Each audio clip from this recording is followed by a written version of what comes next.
Hi everybody, welcome in. It's good to see you all again. It's been a very long time. A very, very long time as we've had big holidays.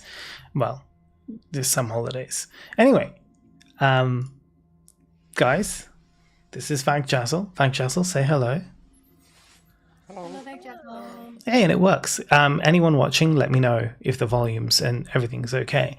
So, for those of you who are new, who don't know what's going on, just be aware that when we're playing D&D, we will likely not react to chat. So if you're typing in chat messages, we'll probably see them, but we won't react as we'll be in the middle of game. So there's that. YouTube and Twitch are both here and you can speak to each other. So, well, hey. And what we'll do is we'll do a quick rundown of the last session. But before we do that, I will introduce you to the party. I'm Mo. I'm your DM. We are playing the Dungeon of the Mad Mage, which is a pre-written D&D 5e adventure, which we have moved up to the 2024 rules, and it has a bunch of homebrew that I've put in. So, without further ado, I will introduce you to everybody from the screen that you're watching. Straight down from me first is Kesa. So they're going to introduce their character, and they're going to tell you a little bit about themselves and give us a fun fact. So, Kesa, let's go. Hi, hello, hi. My name is Kaser. I play Callie Swiftwhistle. I'm a halfling rogue, level 7, not 8, I think. I'm supposed to be. I don't show up very much because I work, unfortunately. But I'm happy to be here with my friends today. And my fun fact is I used to run a secret lost and found for my fellow orphans. Like I was an orphan and my fellow orphans, the older orphan, I should say, with stuff that I have collected, if you know what I mean. Collected. So, Yeah. I love it. Thank you very much. Volume is a bit low. Okay, let me boost up the Discord people. Actually, I think it might be because... Yeah, can you put your volume up anymore? A, B, C, D, E, F, G. I think no. You think you might have to do it on your end. Oh, I can get my mic closer. Yeah, that might do. That's probably about as close before it falls off my desk, though. Okay, fair enough. I think that'll probably be fine. Sorry. We'll see how it is for the next person, and the next person is Kim. Hi, I'm Kim Lee, and I play Marcy or Marcella, a changeling monk, and she is a very spooky, scary look, but very friendly, nice smile.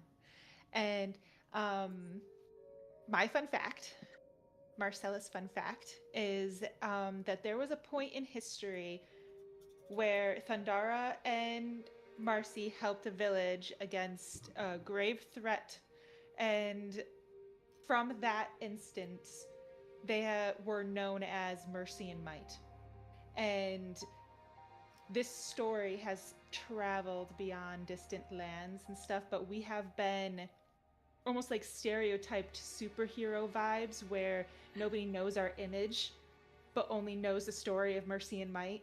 So we'll be in like taverns and stuff hearing people talk about this story of us and how great we are, and we'll just be there like pulling back a nice brew and smiling as we hear people talking about us. But nobody knows it's us, and they're just hanging out with Mercy and Might, and they don't even know it. Absolutely brilliant. That is going down in the lore. Okay, excellent. Mojam. Hello, I'm Mojam. I play a goblin ranger called Snickle. Neverson.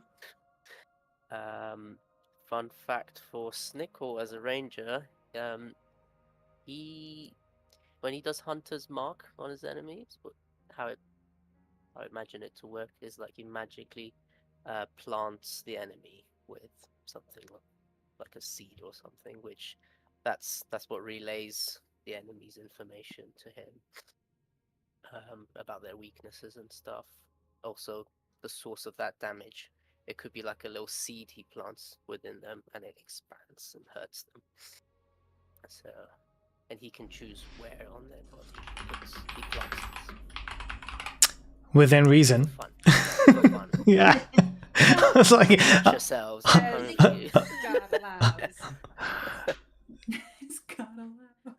That's brilliant. I do love that. Then we have Derek.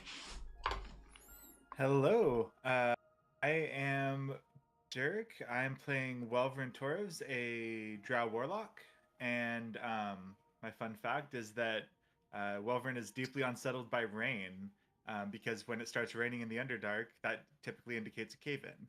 And so when he's been on the surface, he doesn't like walking in the rain without a hood or something on, because he's afraid that the ceiling's going to collapse in.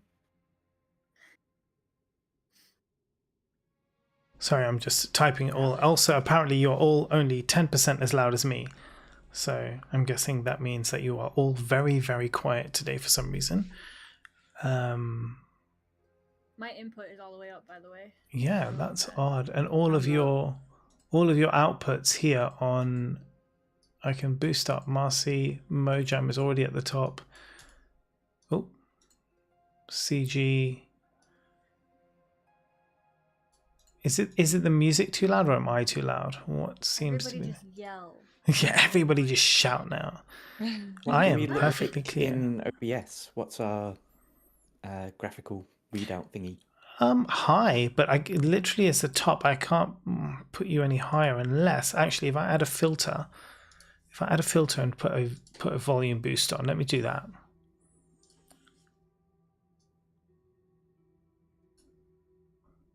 Okay. Hey, you guys say some things now? Hello, some things. Okay, hopefully that is much better now. You should all be louder. Way better. There Way you better. go. All right. Okay, perfect. I've just boosted all of you up. Take it from the top. Restart. Okay. No. Right. Mercy and might. Eminem. That's brilliant. Mom's Hi, spaghetti. everybody. Welcome in. We are just going through introducing all of our characters. The next one we have to introduce is CG. Hello, I am CG, and I am playing Zehas, a level 7 water genasi druid who is sopping wet at the best of times.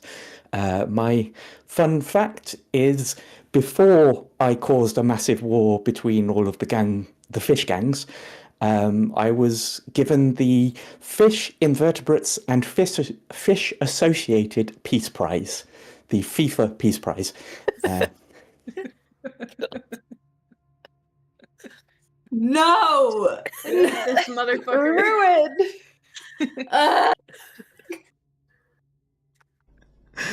Oh, dear Lord. That's absolutely amazing. Have they taken it away since? Probably. They do that. I have since escaped. Yeah. What was that? The fish invertebrates? Fish Invertebrates and Fish Associates. Wow. I can't wait to get that cease and desist. FIFA?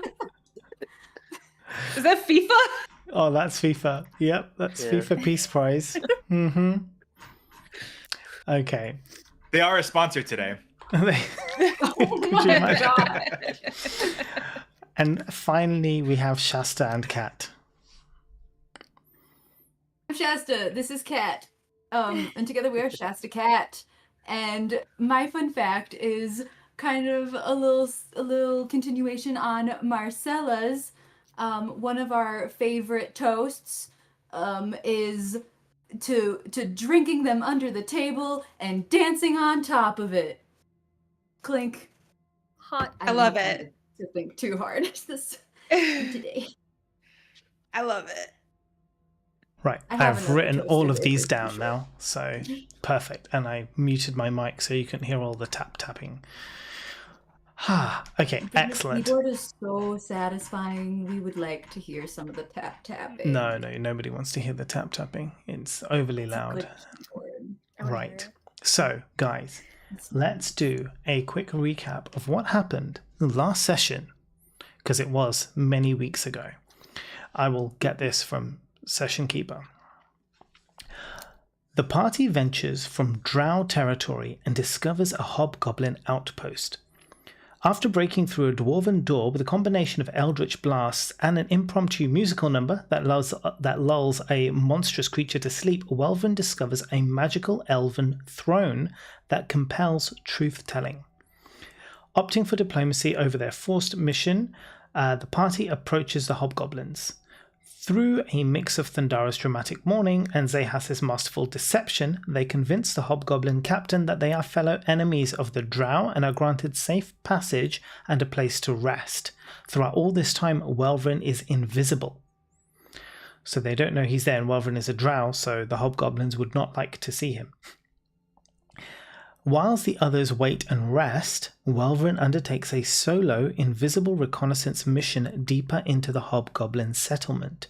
He discovers their main city, a beholder zombie guard, and a gruesome pile of corpses. We ended last session on a cliffhanger as Welvin attempted to cast Speak with Dead on one of the corpses in the pile, and suddenly a huge three-eyed tentacle kind of emerged from these corpses, and when looking around kind of focused its eyes on Welverin's position. Remember, Welverin is invisible, and that is where we ended. So today, coming into this session, we will start in the room with Welverin. Let me quickly show you this absolutely incredible detailed map that I had prepared earlier. As you can see from this particular map here, if you look at the left hand side, that is the tunnel structure that you guys have currently traversed through. The end point here is where you entered the tunnel structure from the Drow settlement, this is where you met the bugbears. The star is where everybody's resting right now. And this path through these tunnels is where Welvrin has been exploring. He walked into this room. He found 2 people in the corner. There was another room adjacent that he did not venture into. He went up into the next area, and that, if you look on the right-hand side here, is where I've zoomed in the map, so you have an idea of the distance, size, and everything. Each one of those blocks is 10 feet. Welvrin is at the entrance. The shaded area is the pile of corpses. So, attempting to cast Speak with Dead, suddenly this tentacle comes up, zooms in, or looks at you, Welvrin.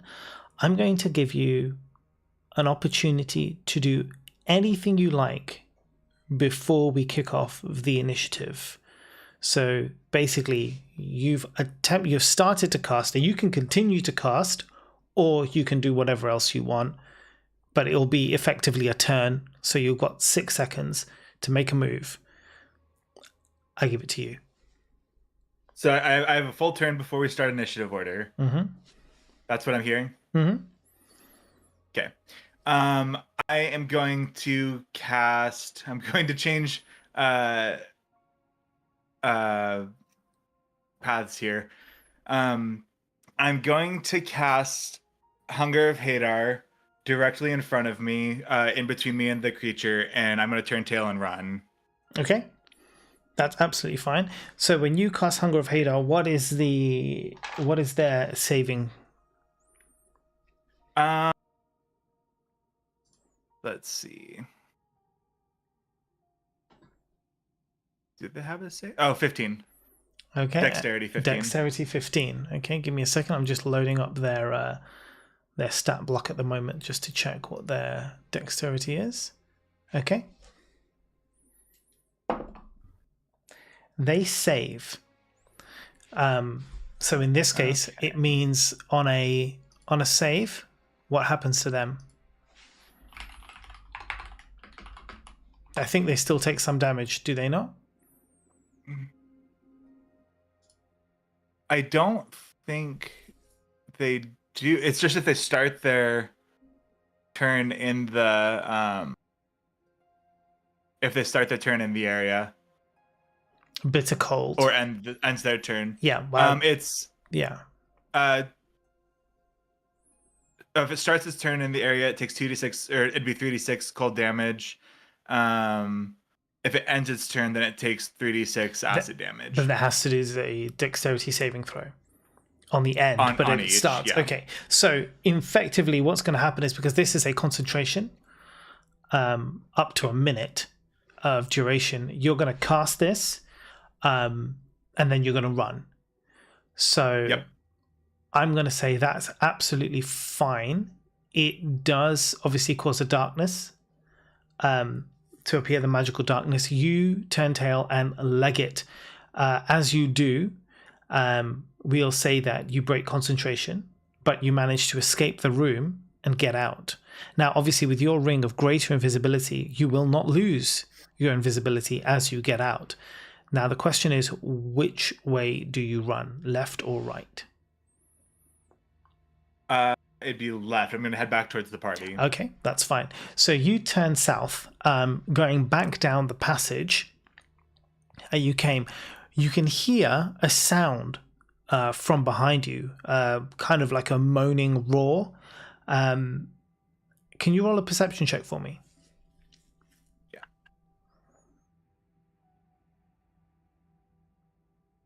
So it's a 14. So you also hear on the end of that roar the sound of crunching bones. And I guess, yeah, I mean, if you can imagine the sound of eating, you can hear that sound from behind you as you run. You head south successfully, avoiding the battle once again, and head down towards your friends. Now, in the room below, there are it is there's still bugbears in that room before you get to your friends. So I'm going to need you to roll me a stealth check as you kind of run down that passageway. It'll 21. It'll be straight up. Okay, that's fine. So even as you go kind of running through on tiptoes almost, dancing through they don't hear you come down the pathway. I would say that the sounds of the roars traveling down the passageway have probably covered the sounds of your footfalls. And you make it out and down the passage to regroup with your friends who are currently resting. You guys in the room have absolutely no idea what's going on. And suddenly, you don't even see anything, and you don't even hear Welvin come in because he's silent as a mouse. We hear a roar. By where you are, it would be it would have dulled a little bit. You might have heard something, depends on your perception. What's your passive perceptions? 17. Okay, if you got 17 passive, then you would have definitely heard something. 18. Yeah. Passive perceptions, I would say any passage. I have 12. Okay, I would say any passage perceptions, passive perceptions above 15, you would have heard the roar coming from that room. But again, it would be quite quiet by the time it gets to you. It'd be like a low rumble of a roar, but you can definitely make out that it's a roar of some kind of creature. What was that? You heard it too. I also heard it. What was what? Thundara's fast asleep. Doing something. I think Thundara's vibrator's on again. Wait, I'm also here, right? Yeah, you're also here. I just kind of Where's airdropped. Is Melvin around? Or is he still invisible? Yeah, still invisible, but yeah, I'm here. That might be coming. That sound might be coming here. I'm not sure. Did you fart? What did you do? Well, remember how Snickle convinced me to go exploring while invisible? Yeah, so this isn't my fault. I didn't do anything. I went to go interrogate our friends who were dead when we found them, and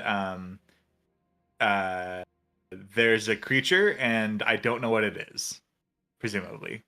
But you're invisible. What did you do to it to let it know you're there? Nothing. I started to cast, the spell that allows me to speak with dead, and it looked you mean at speak me with dead. directly. And it looked directly at me. So presumably it has true sight, or can see through whatever veil that gives me the invisibility. Do we know anything about true sight and that it's typically very powerful creatures that tend to have it? I think those of you who have studied magic for some time, you would know these things. I would say, I think Welvin would definitely know, given the many different types of magic that he uses, that basically form darkness, magical darkness, and those things. So he would certainly know about them. You can do an Arcana check, Zehas, to see if in your cleric studies you may have come across such things. I won't do that check, and I will instead take the fail and say I don't know. Cool. So I'll say to Welvin, what do you mean true sight? You're invisible. So, big scary creatures, think like dragons and stuff, they can see me when That I'm was a invisible. dragon. Well, I don't think so. Should we be leaving? So, did it see you, or did it detect you casting magic? Well, that's a good question. I didn't stick around to find out. But if it saw me, it couldn't see me when I left. So I don't know if it knows which direction I went, unless it can smell really well. Does it fit through a door? I only saw a part of it, but I wasn't going to deal with it by myself. If we would like to go do this as a group, let's go deal with it. that's fine. Stickle's like, I want to fight. Come on. He's in a It's been fighting like mood. seven We can years. talk to it as well if you like. Well, it seems to speak in roars, as you heard. Is it still? Do we still hear the noise? And does it sound like it's getting closer? Do you want to roll perception for me? With advantage, because you're specifically you had already got the passive perception, so you can have the advantage on the perception. That is a 24. So the roars have ceased. There doesn't appear to be the sound of it advancing of any creature, but you do overhear the bugbears conversing. Now, you very likely do not speak Goblin, and they are speaking in Goblin, so you don't understand what they're saying. Can I, as I'm hearing it, just be like, Snickle, come here, listen. Listen. All right, Snickle, you can give me perception with advantage, as Zehas is kind of gearing you towards a specific sound. Oh, perception plus 17. 17. Yeah, that's okay. That's fine. You can hear them in the next room because that's where they are. Their conversation seems to be a little humorous and not urgent. And what you can hear is the conversation kind of goes in this sort of way. It's like, oh, I wonder what's riled up all Oti. She's seems a little bit upset. I think it's because we just put some fresh meat on the pile. She must have sensed that. She's hungry now, isn't she? She hasn't eaten for some days. Yeah, maybe. I don't know. She sounds a little bit upset, but see what happens with these guys in the other room. And if they give us any trouble, she'll have some more fresh meat to eat. And then you can hear them both laughing away. But again, not in any menacing way, just as a bit of a banter. When you say the next room, do you mean that room that you have drawn to the east, or is there a room to the west that we haven't gone to? No, it's talking about your room, where you guys are currently residing. Yeah. Yeah. No, you said that they are in a room. Oh yeah. So yeah, they're in. So the room that they are in is this room here. That's the bugbear's room. That's the one where you first sort of met them. Gotcha. And interacted with them. Translate effectively for the group. It's a she, and they call her Old OT. I don't know what that is. Nickname.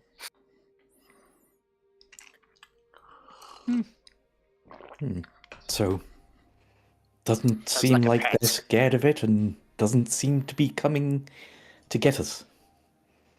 That's probably their system of making sure that things stay clean. We should leave it be. In my opinion, like if people are dying, what are you going to do with some? Yeah. So that can bring a lot of diseases if we're just leaving that shit around. Well, we still but- haven't decided if we're murdering everyone here yet. And a creature like that could be useful if it could be made aggressive in some way. I don't know. We're whispering, right? We're whispering, right? We're gonna kill everyone or not? It's just that Dara suddenly woke up and just like gets her axe. I'm ready. She's got a different amulet now. Oh yeah, that's true. Oh, up amplification. I'm screaming. Would it be possible to get it on our side? The what? Sorry, is it possible to? Would it be possible to get it on our side to help us? Like maybe it'll like. I mean, I guess. I don't know. Probably not unless someone has magic that can dominate it in some way, but we might be able to piss it off and get out of its way. Yeah, Or throw enemies in there for them. that's yeah. But if they have been Well, feeding that's her, yeah. If they haven't been feeding it, my opinion on this creature is going to change. Positive Because, or I mean, negative? positive. I'm towards the creature because, I mean, you know, my pact requires that I support and defend beasts of all sorts, right? And so I don't know if this would quite fall into that category, but I feel like it might. No, I And did so not know I'm that. maybe- That's a bath mat thing. Yes. Yeah. Okay. Except for those dirty, You rotten try to- gnolls. Didn't you try to fuck up a dragon? It's not a dragon. No, not this I don't one. think. Describe the what you saw past. again. Was it like a tentacle? Did you tell us what came out? What you saw? Or was it Yeah. just dark? So yeah, tentacle with 3 eyes, and so I don't know what that could be. Sounds like my Aunt Lila. So now you know it's not chasing you. What do you guys want to do now? Given that they've effectively told you to stay in this room, and they're going to go speak to their leader to see if you're going to be allowed to enter their domain and have a one-on-one conversation, because that's what you basically convinced them, right? That we want to take us to your leader effectively. So they're going to go and see if that's going to be possible. Whilst they're having those deliberations, you've been allowed to rest overnight, and the idea is that the next day they will come and tell you the verdict, whether you're allowed or not, or whether you have to Which leave. one of us talked to them, by the way? It was a mix of a few of us. Yeah, there was Thundara was So- involved, Wasn't it- Zahas was involved. I was involved. I was involved? Yeah, you were crying or something. You were mourning over their right. dead friends. Went for the emotion. Mm. Successfully so. So we're currently under the assumption that if we wait here overnight, someone will come to us and say yes or no. Yes, that's exactly it. You'll either be taken up or you'll be asked to leave. But they are not, or have not presented any kind of hostile, I guess. Yeah. Are we intentions. on a time crunch with the spider lady? She hasn't. Excuse me. She hasn't said so. Okay. Cool. Is Marcy or shapeshifted now? I think Marcy's still Marcy. No, I'm back to being Marcy. I'm no longer Goblin. But I was thinking, I feel like at this point we should probably just call it a night and hang out. Maybe see if we can go to their local tavern with them and hang out and vibe. And then in the morning we'll find out, and we'll probably have to figure out a plan if they say no. I agree. 'Cause if they I say think we no, just we'll stay just- here and wait. There's no point doing anything crazy or heroic right now. We're not exactly might and mercy. I wonder if they've I heard know, about right? It's a little. They can drink them out of We the should- table. I pretend to be asleep again. Sorry, you people probably don't know about that. It's a tale that spread through the Icelands. I haven't heard. I want to hear all about it. I haven't heard anything.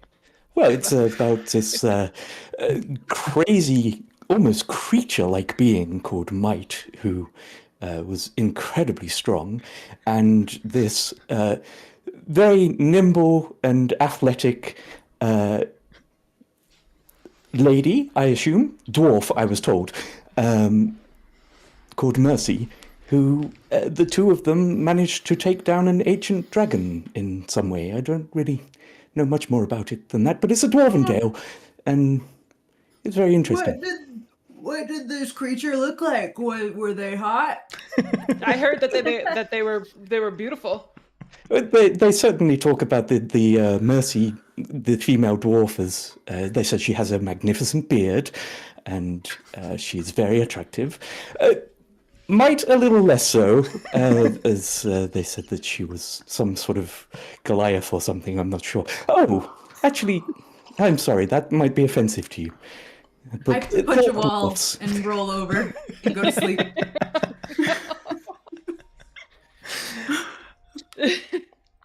Okay, so you all taking a rest.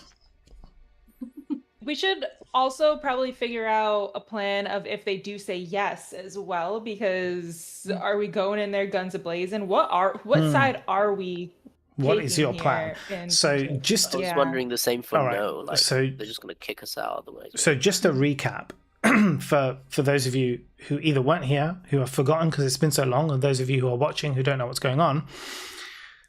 There is two underground cities here. One is run by hobgoblins, where Vagjazzle are currently residing. The other is run by a bunch of drows who worship Lolth, the Spider Queen. Now, they're in the middle of a gang war, and they keep trying to take control of particular areas. Currently, the drow have control of the specific area that the hobgoblins want to take control of. Now, for some reason, unknown to the drow, the hobgoblins have stopped attacking and the drows were able to take control, and they're holding that position without any contest. The drow queen instructed Welverin, after a night of passion, to go and kill the hobgoblin leader, basically dismantling their entire leadership structure and getting rid of them. So that's what the party set out to do. Now they're here, they have the opportunity to go and speak to the hobgoblin leader. You can attempt to negotiate a peace, you can attempt to kill them, you can attempt to double cross the drow queen, you can do whatever you want, but that's basically the situation that you're in right now. If they allow you to go and see the leader tomorrow, what are you going to do?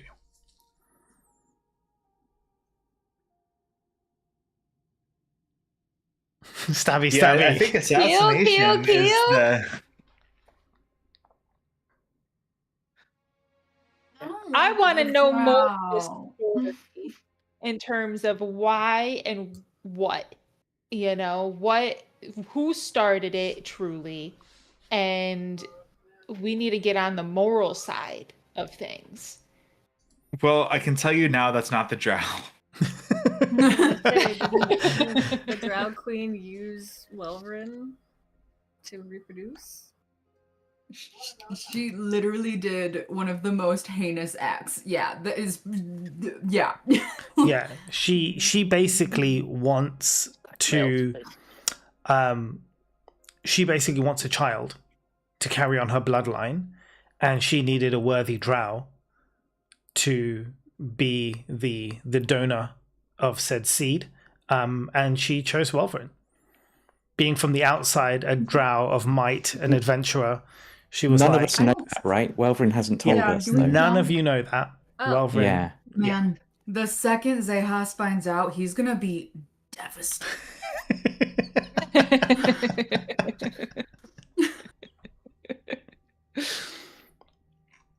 Poor guy. So we're trying to give I feel torn. drow power. I feel nervous to give anybody power. And How bad are the hobgoblins? How bad are they? Here's the thing. I understand the reservation, but I am an abjectly evil member of this party, and you have not killed me, and we don't make it out of here alive. Yet we haven't don't killed make you it out yet. of here alive. Can we kill Welverin? I mean, you can try. Maybe that's the answer. Maybe that's the answer here. What do we stand to gain by killing the hobgoblin leader, and what would we stand to gain by betraying the drow queen? I don't. Yeah, we would need to figure out what we would stand to gain by leaving the hobgoblins alive. We know what we have to lose with the drow. What was that? Our Like, lives. is that passageway or just our lives? I mean, Our they lives. will Yeah, they will they come will and hunt you kill down. us. There's a lot of them. They will come and hunt you down. We could murder Welverin in his sleep and get out of here.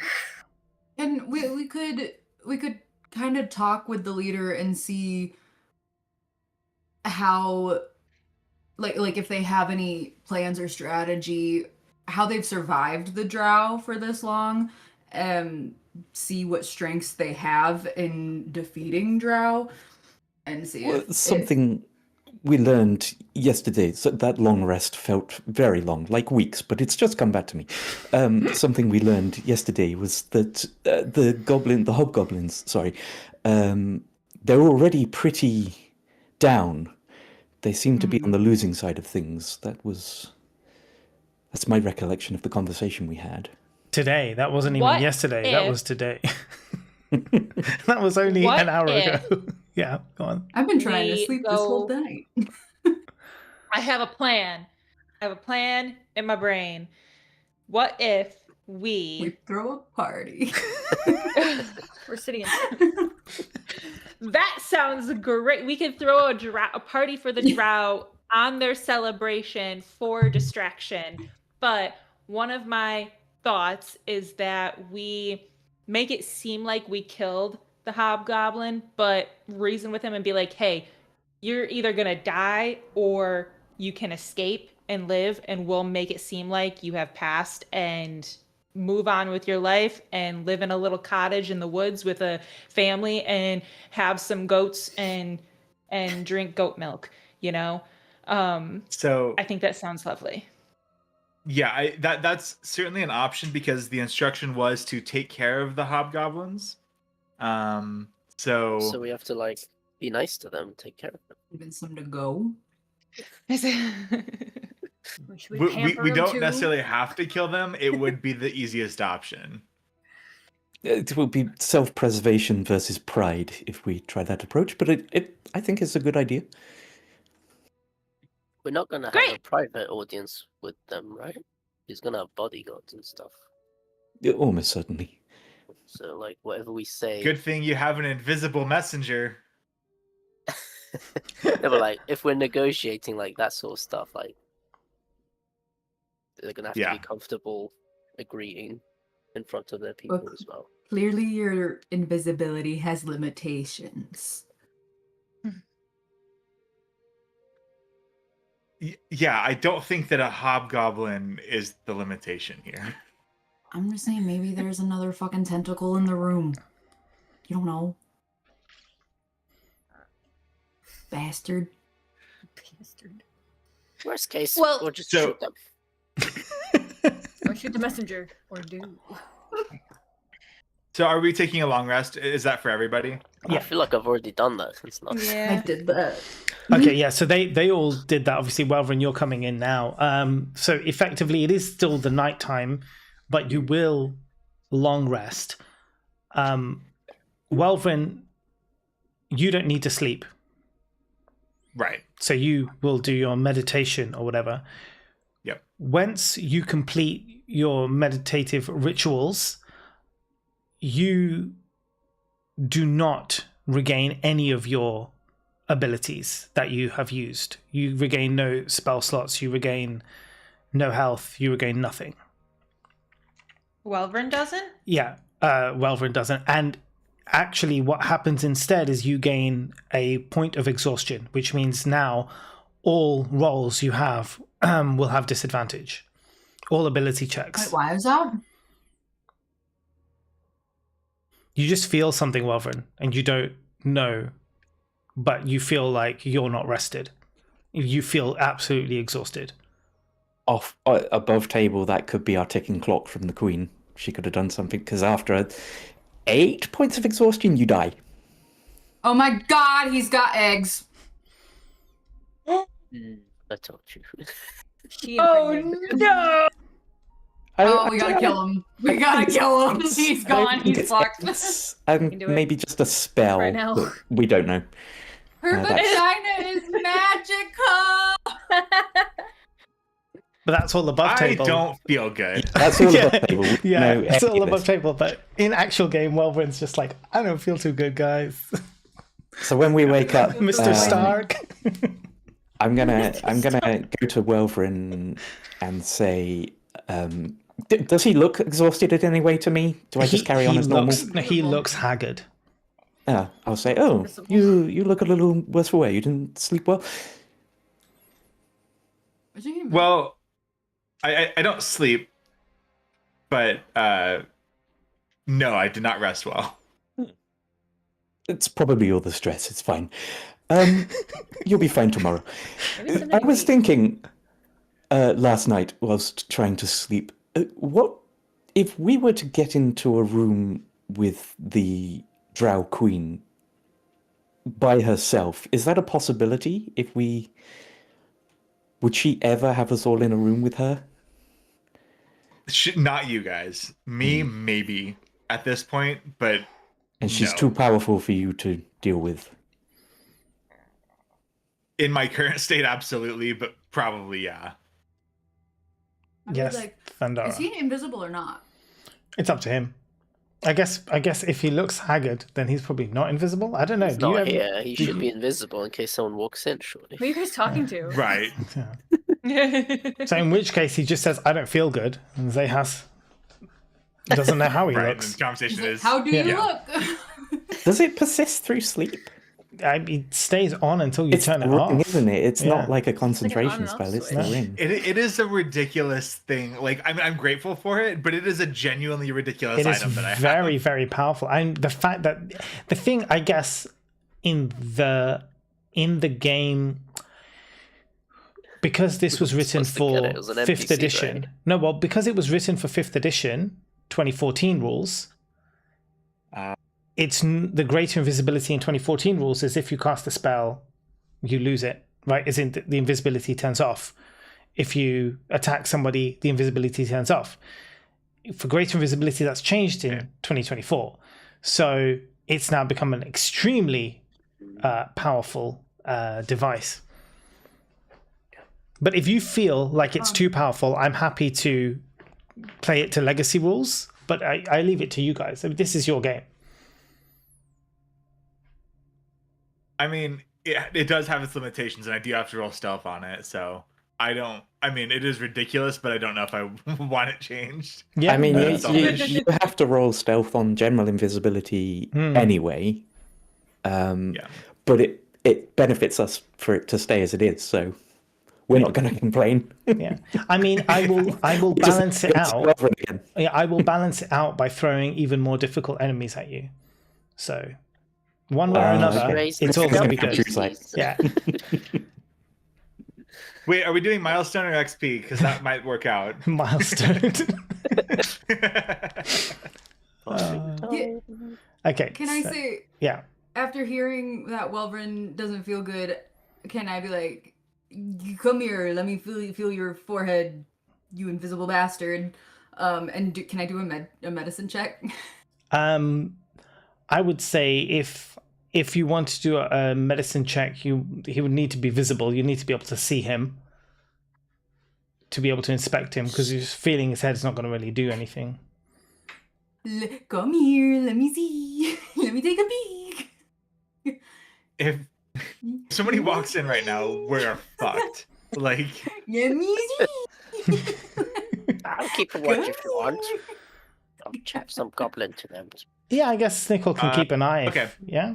yeah. All right. So I guess Snickle, you could stand outside of the door and just watch. If anybody comes, you can tell them. Pretend to take a leak Yep. outside. Nice.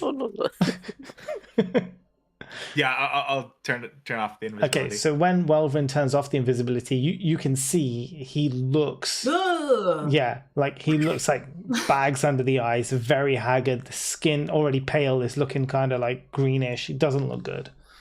Hey, buddy, you look worse than what you usually do. 16 on a medicine check. 16 on a medicine check. What are you doing for this medicine check? Like, what is your? Well, he just like looks exhausted. So what's your Is it- that's checkup? what it is? Are you like, say I think I'm like- what's Yeah, I the- think I'm like, well, I think based on what Thundara would have like seen in her lifetime, she's looking for like fever and like things like that, Mhm. or like, are your hands clammy or sweaty? Yeah, like random little things. Yeah. So I just imagine Thundara trying to take his temperature with the back of her hand and just like back in. smashing him into the wall. You're like push against my arm and see He's if he's too weak, strong. and Yeah. things like that. So on a 16, I would say, given your field experience, you do have wisdom. Although medicine check is intelligence. Would I have done? It's wisdom. It's wisdom. Yeah, perfect. Yeah, so then that makes a lot of sense.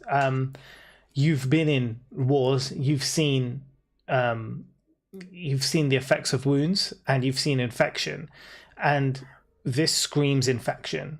It's got the fever. It's got the sweat, the clamminess. There's definitely signs of illness here. Would I be able to tell if it's like infection from like a wound or Without anything doing like further that? inspection, you won't know. Take off your clothes, let me see.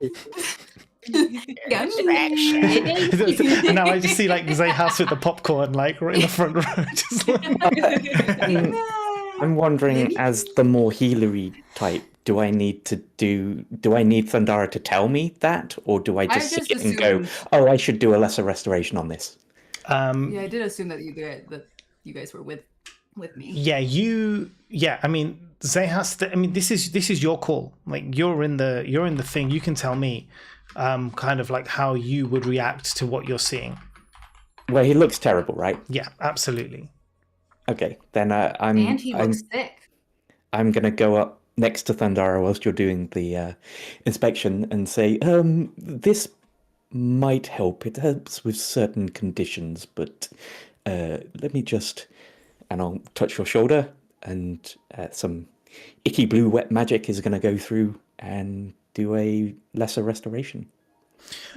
So on the lesser restoration, you feel some of the effects, some of the side effects of the infection which you're experiencing at the moment slightly subside. So as you were burning up, it slightly begins to cool down, but it's still there. It hasn't gone, right? The effects are still there. Everything's still there. Just it's basically like you've taken like, you know, a couple of aspirin to just kind of subside the fever, but it's not going to stop it, right? It hasn't fixed your problem. You feel pain anywhere specific? Well, Rin, can you do... Now, this one's going to be weird because it's kind of like an internal perception check. So, can you... So an insight? Yeah, weird. Right? That's like an insight, but A true insight. a true insight. You can do a perception, but you can do it with advantage because Okay. it's on yourself.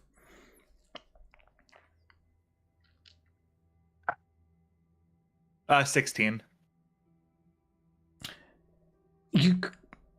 There's a lot of... You have pains around your body. It's very difficult to pinpoint the exact location of where it's coming from because there's a lot of referred pain as well. But you can narrow down the area of pain, like somewhere between sort of like your waist to your chest. But again, you've got pain. You're feeling tight. You're feeling muscle aches. You're feeling all kinds of things from all over. So it's very difficult to pinpoint the exact location. But for example, like your feet feel fine, right? Your hands feel fine. So you're like, okay, well, it's, you know, that they're okay. What do I know about exhaustion? Like, is it like 1 point of exhaustion every day, or is it like every 6 hours, or... So it depends on the situation and depends sort of what you're faced with. You don't know this thing. You have no idea. But at the moment, I can tell you above table, you have a point of exhaustion. As your character, you feel exhausted anything you can do, it's going to be difficult. Since he feels it in his torso, are you comfortable popping that top off? And let me take a Pikachu. Pikachu. Snickle, how are we looking? Yeah, for Snickle, for you, the bugbears, you can see them from the passageway. They're in the other room. It's morning for them, so you can smell breakfast. They're eating. I'm guessing one of them is actually probably going to come over to you with a tray of food to offer to bring it in to the room. 1 second, please. Avert your eyes for a second. I'll be done. Do you want me to just leave this on the... maybe not on the floor if you're taking a leak there. Do you want me to just take it into the room for you? It's like a tray of different food. No. I'll take it. Don't worry. Just leave it a bit further away. Thank you so much. Okay, sure.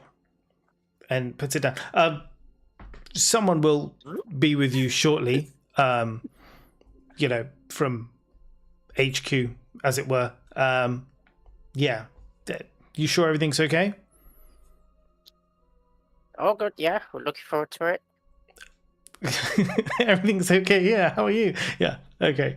I'll leave you to it. Kind of moves the tray a bit further away from the splash of your piss as it hits the ground. It's like, How long is this scream? So I can go grab it. I can go grab the food if you want me to. I feel like Snickle's just turning it on and off when he sees someone approach. I'm helping out with a shape water to just kind of leak the piss back. Of course. His name. What's your name? Let me spell your name with it. Yeah. So I'll go ahead and take my armor off. Okay. I'll pick up the tray and take it inside. Zayhas, are you involved in this? I mean, I'm there. I'm looking. I'm not. Thundara's kind of leading the charge on the inspection. At the end, at this point, I think I would just say we may need a greater restoration, which is not something I can do until we go down a couple more flights of stairs. I would imagine. Basically, what I'm looking for is like if there's a wound causing the infection, or like feeling his torso to see like if there's like a lump or a bump or a tumor, or tenderness, like any visible tenderness. You poke about. Will need Wriggling. to roll a medicine check. It's going to be a straight up medicine check. There's no advantage or anything on this one. That's nice. Yeah. Dirty 20. Dirty 20. I was going to say you're going to need an 18 to succeed on this. Woo! But I didn't. Zoink, Scoob! As you inspect, nothing on the front of his body screams out to you. But as you inspect his back, it's so minute and so you could have easily missed it, right? There is a tiniest puncture wound on the lower end of his spine, just to the right of it. And it looks fine. It doesn't look anything, but there is the slightest kind of tinge of very pale green around the wound. That is your infection point. I tell whoever's in the room with me to take a look at it, see if anybody knows anything, and if I know anything, do I know anything? And it's not a poison, right? Because lesser restoration would have nipped that in the bud. It's not a poison.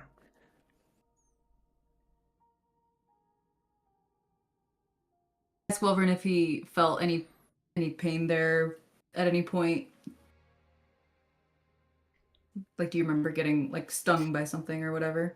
Gosh, there appeared to be whip marks on your back as well. What could that be from? Jesus Christ! This way you're invisible all the time. What were you guys doing during? Was she like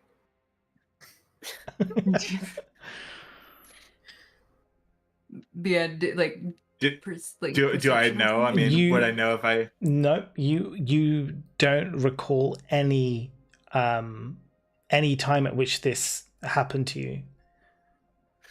Can I squeeze it a little and see if pus comes out? I mean, you can.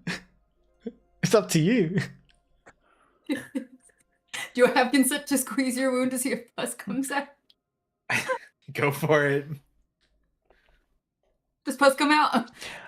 Yeah. So when you squeeze the wound, a little bit. a unfamiliar liquid sort of oozes out from the wound, and Welvin, you're going to take 6 points of poison damage when that happens. I want to take like a piece of cloth or something and just like wipe it up, wrap it up, and put it to keep it. Oh wait, can I do detect magic on it? I mean, you can Or is that, do detect would that magic. be stupid? I mean, everything is up to you. CG, I couldn't read that face well enough. Would that be stupid? I mean, you can discuss this together. No, I mean, it's like, what do you think Mo could think of to torture us? Could it be a spell? Don't think above table. I'm not crazy. I'm a nice guy. Cast lesser restoration, and it did work. Is that what happened? I did a lesser restoration. It did nothing, but a lesser is very limited. It's just poison, paralysis, deafened, and blinded. It deals with. So I was hoping for poison. Is it any poison, or is it like? Yeah, lesser restoration will get rid of poison. Any poison. So no, he took poison damage. He took poison damage when the wound was squeezed. Yeah, because that was after the restoration. Or is it just you told us above table he took poison damage? Did I pop one of the egg sacs? I'm gonna cast detect magic on myself based on that conversation because I have detect magic for free. Yeah. Okay. Oh, bless you. So before he does that, I'm coming in with the tray. I'm like, by the way, they're gonna be here soon. Let's wrap this up quickly. Okay. The breakfast is here, by the way. Oh yeah, so breakfast is there, I guess. The others, Marcy and Callie, are just like, no. Come here, Callie. Do we have any alcohol or anything? Because we could. I don't know if that's something. If it's like a regular. I'm pretty sure one of you must have some in your bags. But I check my like we bag. could take a cloth right? and pour some alcohol on it. Mm-hmm. So I say we cut it all out. Technically in my inventory, but if Mo allows it, I could be carrying a vial or a flask. I mean, you are an alcoholic. I would assume that you would have some on you. Copy that. Welvin, when you cast detect magic on yourself, you don't.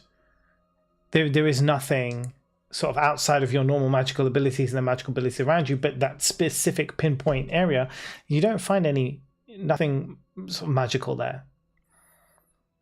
What is on our plate of food? What is on your plate of food?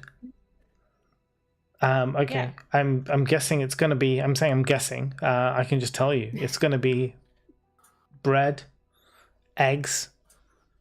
You won't. You won't have any meats as such. I don't think you're going to get any bacons and sausages this morning. But you have some fruits. I'm like curious if there's anything of value that we could apply to and create like a salve of some sort. That's what my mind is going to, not just. If the issue was healing, I'd be able to do it straight away. I can heal, no issue. Which makes me think the Thundara does similar to the sword that was attached to Callie, I think it was. We could try and just. Yes, I mean, I'd be able to heal the wound if Welvin doesn't die from the process, but I imagine Welvin would probably be loud if we did that. Yeah, even if we gave you something to bite down on, it's still very painful. I think that Getting a bit here is nervous. probably not the place, just given what we're surrounded by. But I do trust you and Thundara to do battlefield medicine on me. So, yeah. You trust me? I Yeah. bring Welvrin some eggs and say, "You need your protein. Here you go." And make sure that he eats. I say I'm- I want to keep an eye every chance, like over passage of time. I want to check the wound whenever we can to see if the bruising gets worse or if veins start popping up and things like that. Just making it Or it known. starts moving. Yep. I think I popped an egg sac. I'm going to put can my just beat 'em up. heart in imbued armor back on and turn back invisible. Cool. All right. Nice. Okay, so you guys have had your breakfast. What spell slots do you have left, Welvrin? I have one spell slot One left. spell slot left, yes, I thought so. But I do still have my ritual spells from my Yeah, and obviously you've got all your cantrips. and my cantrips, Okay. Can you do that thing where you just sit down for a minute and then they come back? Or is that a once per long rest and you've used it? It is. I have it. I can do it. I am worried that it won't work. I can tell you that it will work. Okay. It will work. Well, then, but yeah, then you won't get it back again until you can actually long rest properly. Right. So, well, it's one of those things. Like, it doesn't really matter when I take it, and now I have an opportunity to take it, so I might as well do it. Mm-hmm. Does it give you 2 slots or 1 slot? Just gives me 1 back, but then, yeah. But I only have 2, so it gives me. May as well do it now then. Yeah. Yeah. So I'll go ahead and do that now. Yep. Get my spell slots back. Spell slot back. Should we wait for the hobgoblins to come in and give us so you guys can have your breakfast and all the rest of it. Now, I'll play the flute while I wait. After some time passes, you now hear the footsteps. A couple of hobgoblins approach the entryway to your side room. These ones look more official. I say more official, of a higher status than the standard guards that were at your door. These are, proper decorated soldiers. They kind of look in on you, see, make sure all the accounted for are there. If you're ready, you can allow us to accompany you. You have been granted access to have an audience, given your knowledge and situation with our leader. So I would suggest don't tarry, gather what you have, and follow us. Fabulous, thank you. Let's go. I climb on Thundara. Marcy wants to say something. I just had a thought, wondering if whatever is in Welvrin is how they're tracking us. Yeah. And able to hear conversations even, or things like that, and if we should leave Welvrin behind, since he can't really do shit anyway right now. And we just go. The fuck do you mean? Exactly 2 shits. Useless. I'm sorry. I'm wondering if this is. Oh, actually, no. That's if we should go have a private conversation without. If it comes to a fight, Welvrin can still do Eldritch Blast till the cows come home because it's a cantrip, so he can just keep doing it. And I have all of my spell slots. So he can stand outside the door, so he can hear the conversation, and then the second he hears bad time, code word, loud code word. Yeah. Also, we have no way to communicate your thought whilst those hobgoblins are stood there. The code word should be cows. Yeah. Cows. So The hog. Yeah. Okay. So I take it you're all going then? Yes, as you can't really have the conversation when you're all stood there, right there. Yeah, they basically made it clear, come now, right? It wasn't like... No, it was gather your things and follow us. Yeah. Let's go now, everyone. Everyone. Why are you staring at the wall? Okay, so if you're all right with that? Yeah. Excellent. Yep. They take you up the passageway that Welvrin explored the previous day. Going up through the tunnels, you pass the various rooms that Welvrin passed through before. The room where the roaring was coming from, you don't hear anything. It's obviously pitch black. There are no lights in any of this area. They can all see. Those of you who can't see, I guess, unless you have a torch on. Do I get in trouble for my okie dokie and my fireflies? You won't get in trouble for that because these guys don't mind. Okay. What is it like? Because it's dark. Does dark vision see anything? Yeah, if you've got dark vision, you can see. You can see fine. Snickle's guiding me like Ratatouille. And I mean, Marcy's got the fireflies on. Whilst we're walking, I'm trying to think of some way to signal to Welvrin, talk to me in my mind, and I'm thinking, Man, I wish I heard some voices right now. I'll say to Marcella, I'm not casting dark vision on myself, so I need the torch, so I'll be by Marcella. I'll say, it's been a while since you've had that sending spell from your friend. Have you heard from them recently? I haven't, actually. In all honesty, I really haven't. It'd be nice to hear from them again, and I'll just hope that maybe that. No, I truly expected you to say something like, Marcy, what's the voice in your head sound like? The thoughts in your head sound like? The voice in my head is like a rugged dark blue man. He narrates all of my thoughts. do I pick up on Zehas's roll an insight? Subtlety? Let's go with insight for this. Yeah, that's a 15. I would say yeah. I would say 15 Okay. is. I'd say 15 is an acceptable roll. Yeah, you do. You pick up on it. Yeah, then I'll message Zehas and ask what he wants to talk about. We haven't really had an opportunity to discuss what we're going to do when we get in there. I am inclined to think that Marcella's plan of trying to negotiate something is perhaps the best course of action. But what are your thoughts? Obviously, you have a tendency to go in guns blazing when you want to go in guns blazing, so I just wanted to confer with you. What's a gun? That's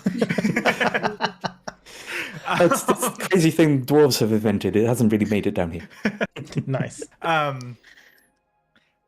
Yeah, I think that negotiation is for the best, but we do need to be prepared for them to not receive that well. Okay.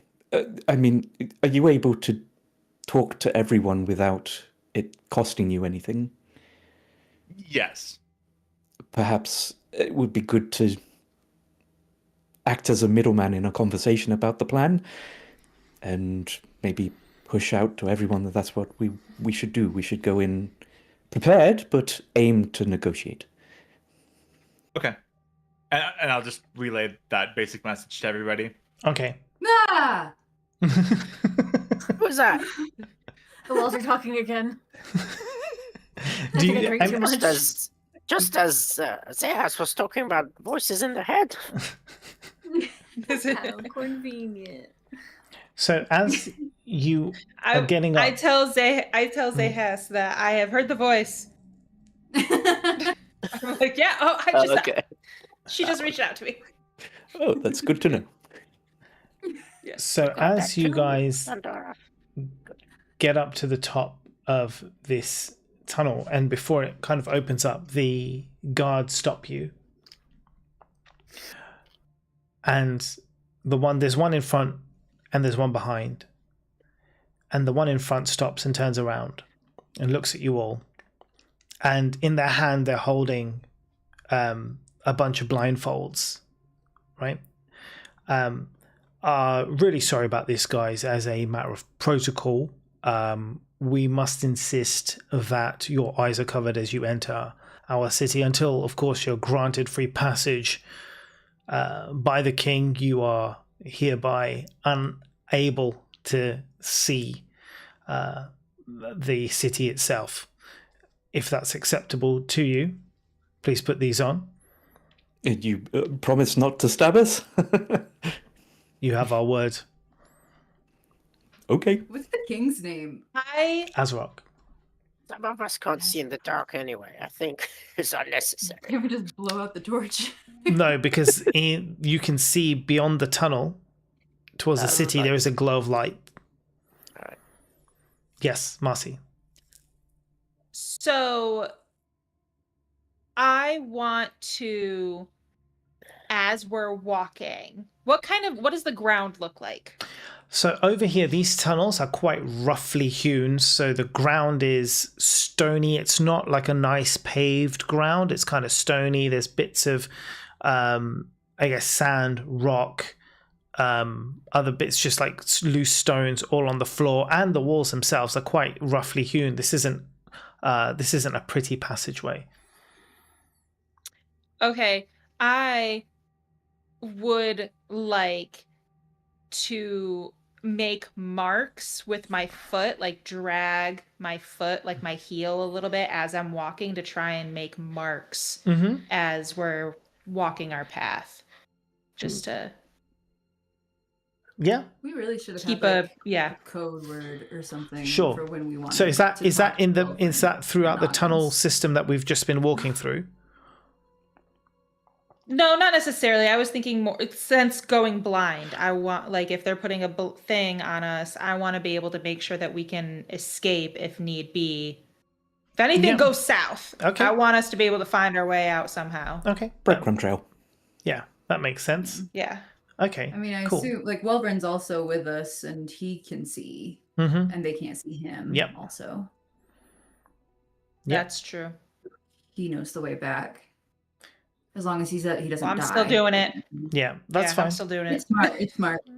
Okay, so if all of you are happy, they'll pass you the blindfolds. You can put them on, and they'll double check to ensure that you've put them on correctly. Is anybody deliberately trying to put it on incorrectly so that they can still see? Absolutely. Yeah? Yes. You're going to try and trick them? Yes. All right, so Thundara first. Can you roll a deception check for me? Deception? Stealth? Oh, yeah, sorry, stealth.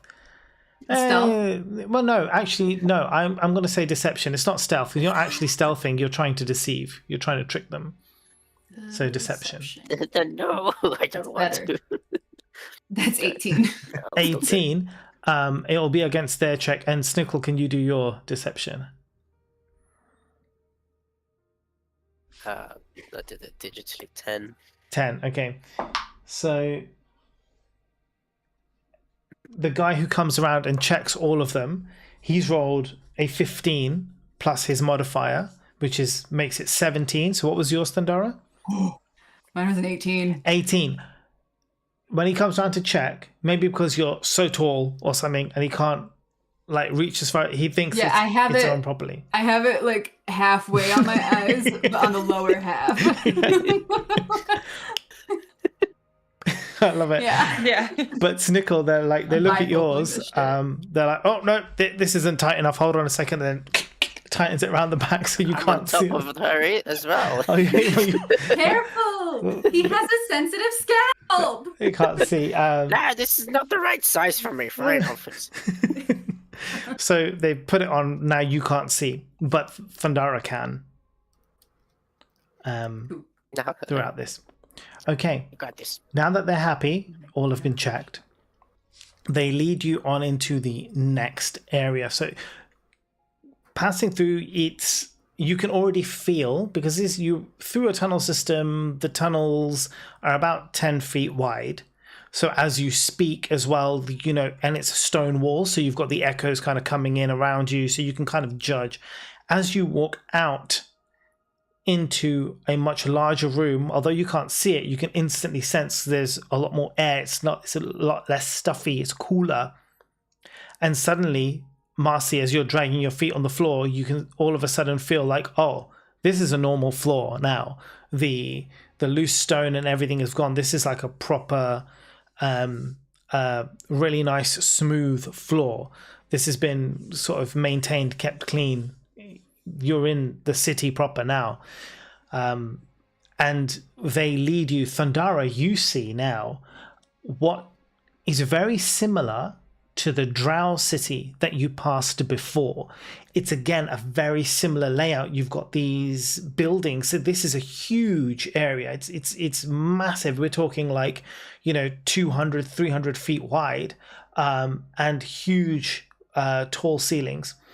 And in this whole place, there are various buildings, some small houses, some actual, you can say some are dwellings. Some would be either temples, there would be food halls, all kinds of different things all around. Can you roll perception for me? And Welvin, you can roll perception for me as well, because you can see what's going on. So you can both roll a perception for me. But yours will be disadvantaged, Welvin. Every roll for you is disadvantaged. Yes, that's right. Every now and then, I want to just kind of face a wall and go. It's a trick I learned from the dolphins, and I'm gonna see if it works.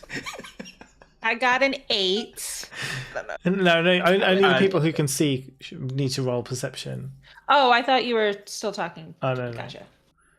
23. 23 on disadvantage. God damn. On disadvantage, I rolled an 18 and then a 17. Damn. Jeez Louise. I could do Does that. my echolocation work? No? Your echolocation does not work. But you are able to tell that the room is bigger. Big.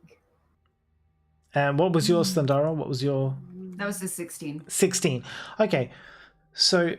Wait, we just think perception? No, only them two, because they can see. Okay. So it's only about sort of what they can see around in the room, in the place that they are in. So what you guys what you notice, interestingly, is unlike the Drow city, this place is sparsely populated. There are not many hobgoblins and goblins wandering around. All these buildings around you, many of them seem uninhabited. You see a few people around and about, but it's very few, and nothing like what it was with the Drows. They keep leading you through this passageway. They deliberately take a more windy path. You can see the path right in front of you, and you can see that they take you right, then left, then right, deliberately trying to disorient you, but effectively leading you back just a straight road, right from where they enter, all the way a straight road up to the largest building in this place. It's not a temple or anything like that. It is a house, but it's the largest, most ornate house of the lot. You hear, the rest of you, and you guys see, the door opens, and you are led inside a room, an entry room, where your blindfolds are now taken off. You can see there are various chairs and stools and things for you. The hobgoblin guards, they turn to you and they say, just if you don't mind taking a seat, our lord will be with you shortly. thank you for your understanding. And Does it look like there's a chair of an appropriate size for me, or is it going to be a little uncomfy for my butt? No, the bugbears live here, and they're quite big, so you'll find a seat that you can sit on. Or if you prefer to stand, you absolutely can. In the room that you're in, this is just I guess like a welcoming room. So there is another. I guess there's a doorway that then goes into a different room, but at that doorway there are 2 hobgoblin guards stood either end of the doors. They look at you to acknowledge you, but they don't say anything. They don't lift their weapons in any menacing way.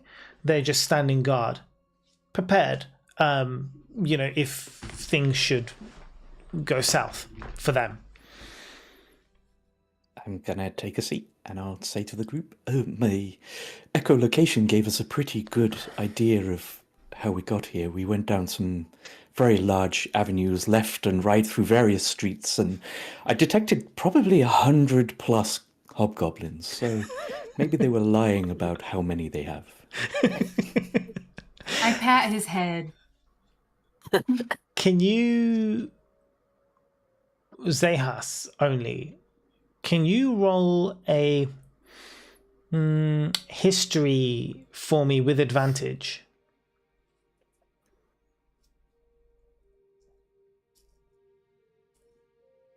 Natural 20. Beautiful. Fancy. Although this building is now a homestead and looks like it's been turned into, it's not a palace because it's not that big, but I guess kind of like a lordly manor, for better use of a phrase. There are the telltale signs around you that this building, from its design and from the various, I guess, old structures still built into the walls, the various things, this used to be a dwarven smithy, and it has been, in classic hipster way, refashioned and repurposed into some more modern, fancier looking building. But they're all the telltale signs of... Are we sitting on repurposed anvils? It's not that quite, but the decorations, things like anvils, things that have been sort of made into the decoration, even sort of on the walls as well, the various pipe works that would have been to let out the steam and other things are still there. And you recognize this, having sort of lived among dwarves for some time. You're like, oh, this looks familiar to me. So I mean, yeah, that's, we'll see, there's actually a couple of other things as well. So the 2 bugbears in the room. And actually the interesting that you do say that there is, along with one of the larger chairs, there is an anvil footrest, an anvil that has been repurposed to a footrest. It's actually got like a cushion on the top of it, but it's still an anvil. And even the tools, like, the various smithy tools have actually been like placed on the wall as decorations as well. And it was Thundara's brother / Marcy's husband who used to be a blacksmith, if I remember correctly. Yeah. So I will just turn to you two and say, "Oh, your brother / your husband would have loved it in here. This is a dwarven smithy."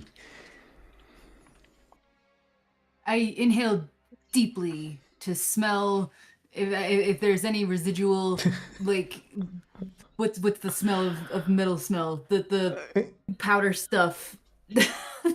I know what you mean. The dust stuff. Yeah. I mean, there will be metal. There will be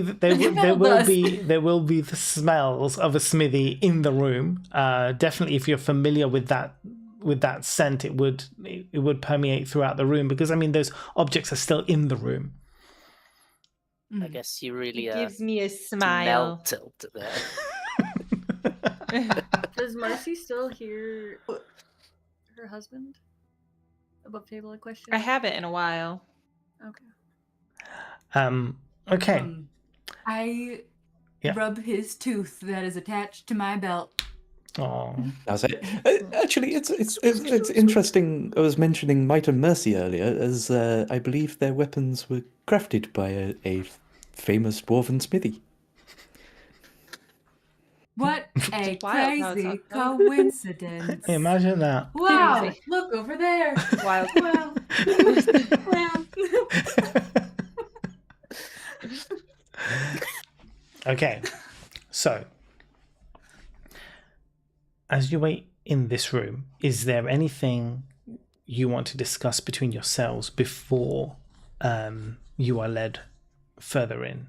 You have a few moments. So if there is anything you'd like to talk about. We're not alone, though, The right? You're guards not can hear alone. us? You're not alone. Yeah. But just, even if you did want to whisper, you could try kind of stealthily talk, but it's up to you. If not, then I guess you can just... Do we have a safe word? Good idea. It's not a very big room, is it? So this first room that you're in is about 30 feet across. It's like in a square, 30 feet by 30 feet. So the ceiling is also equivalently 30 feet high. It's quite a high entrance room. And okay, yeah, we would have seen the committee.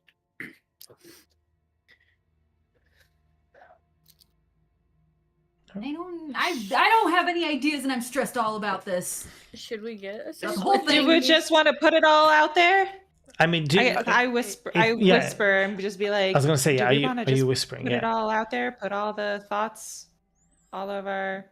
I would say. I mean, we did the voice in the head communication whilst we were getting here that said try and go with the negotiate and... Yeah. I would just say, like, be Yeah. prepared to fight us as well. Like, gotta get out of this. And I didn't see anything, guess but, like, for, how many people for are working? Shasta's knowledge, what are we trying to negotiate? Like trying to get them to leave move out of their house? Oh, I don't see that going well. All right, good Them luck to you. step down. Well, I mean, I'm going to Basically. I'm gonna message to everybody that if it turns into a fight, and obviously have to do this serially. If it turns into a fight, keep the king alive for leverage. Take him as a hostage. Ugh. Leverage against what? The rest Getting of the out alive? hobgoblins that are in here. yeah. Yeah. Although We're gonna I have to fight have... our way out. I realise now I've Feels- somewhat screwed myself with my joke because now Zahas thinks that they've got hundreds of hobgoblins, so I can't go down the avenue of you're under forced, outnumbered. That's the word I'm looking for. Well, Just be- I it does- Whisper just that between because- each other for those who saw. Just because Zahas thinks that they have 100 hobgoblins doesn't mean that you can't use what would be deception for you at that point that they're under. You could still say it. It would just be That's a lie true. for you in your They've brain. got hundreds, the drow have got thousands. Yeah. Felt awfully quiet, by the way. I feel like We'll Welvern would see. still fight. Right. So if you've had your conversations, the door opens. You don't see... It just opens kind of slightly, and you hear kind of murmur of whispers. And the guards at the door now kind of like stand fully alert. And they look towards you and they say, "You are permitted to enter." And they kind of move out the way and push the door open. And this is where we'll take a quick break because it's 9:30, so we should take a quick break before we come back to the next part. So guys, we will just put a BRB screen. I'll run the ads on Twitch so we won't get interrupted for a little while. And and then we shall return very, very soon. So stay tuned. We'll be back in 5 minutes, okay? 22 the hour? Yep. Okay, we'll be back in 5. 6 or 7.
Hi everybody, welcome back.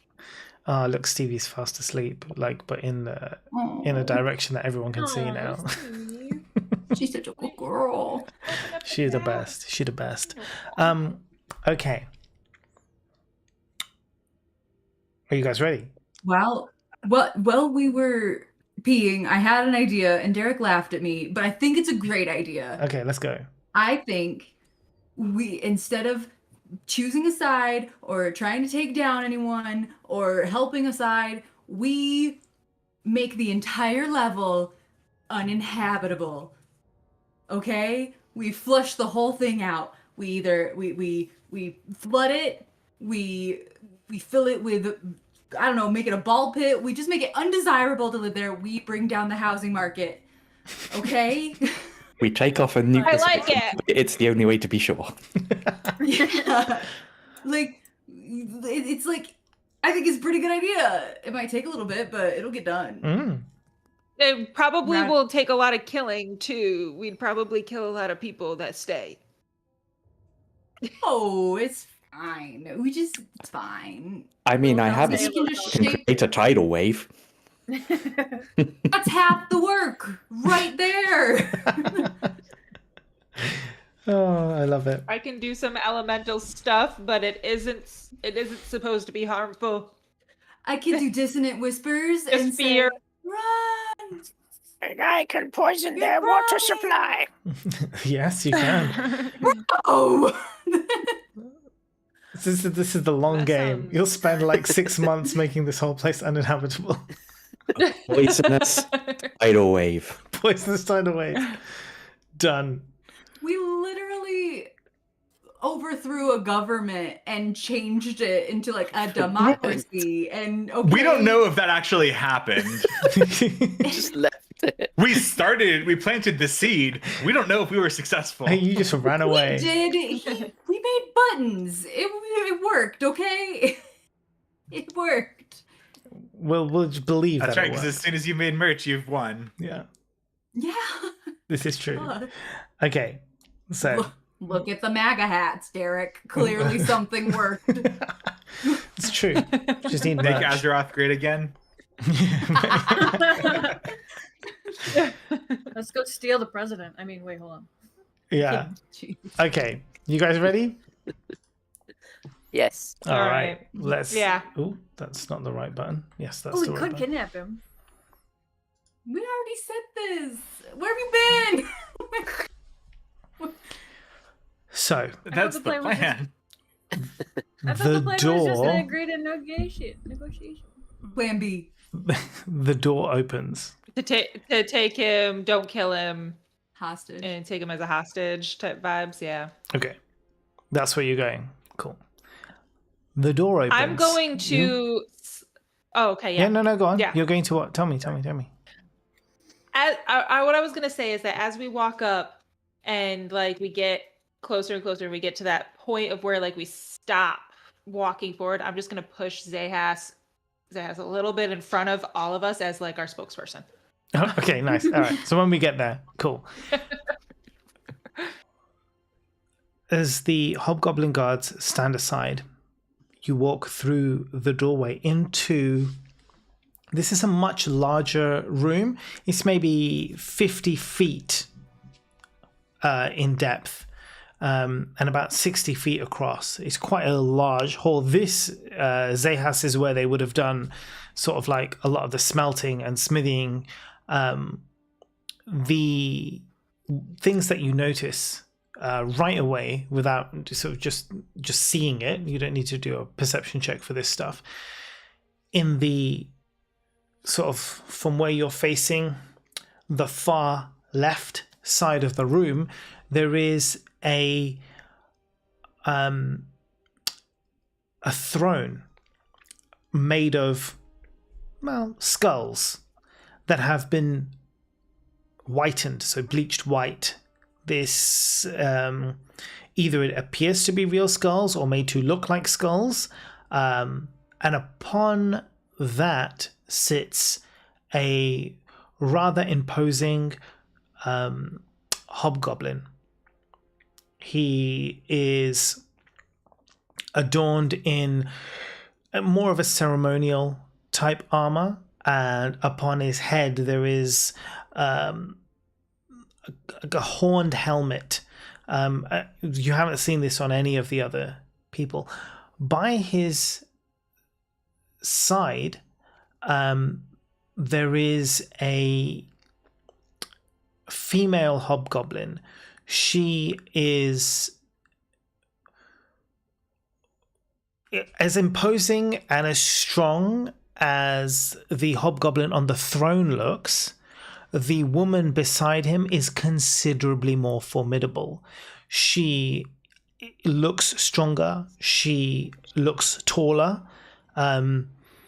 She I guess, would command a lot more intimidation. She is dressed, her armor is not ceremonial. It is a heavy plate armor. She carries a very large two-handed sword at her side, an axe on her back. A shield is on the back as well. She's ready for war. And she stands firmly by his side. Her face does not sort of give anything away. Also in the room, in another corner, there are a bunch of wargs, so kind of like feral wolf dogs. They're gnawing on some bones. And there are various other guards made of hobgoblins and goblins in the room. In total, there's about 4 or 5 of them spread around the different areas of the room.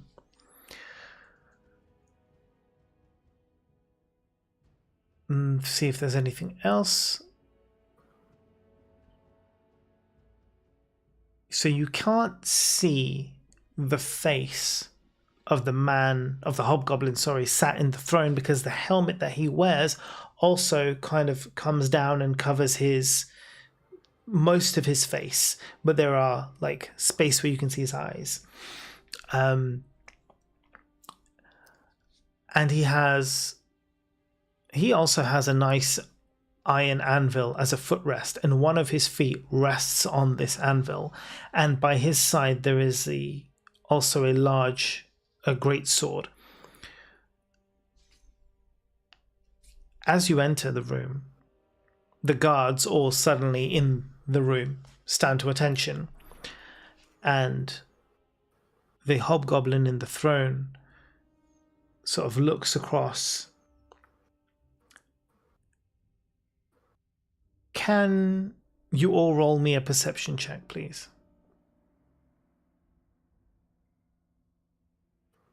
21. 21. Well, That's 10. 11. 12. Anyone with above 20, so Snickle and Welvrin. Something you notice, and it's very slight. Very, very slight. And it would go unnoticed by almost anybody else.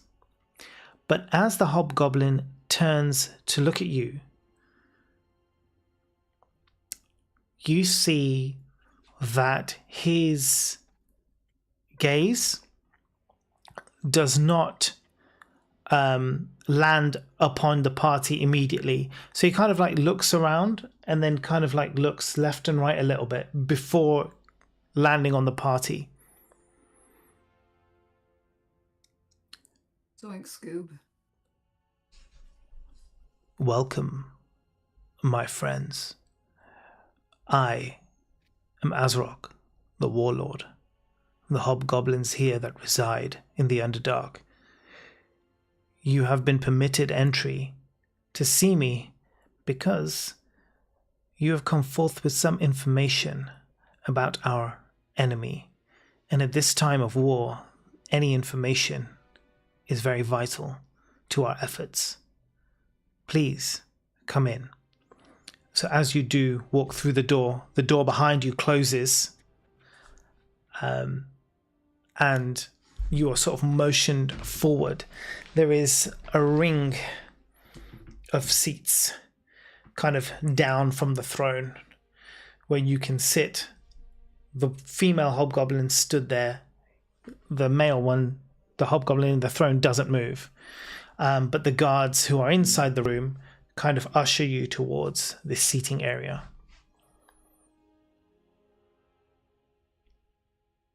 I take a seat. Yeah. Yeah. Also take a seat. Cool. Welvin, where are you in all I'm of going to this? remain standing. Yep, of course. I like how they're treating us better than the drows did. True.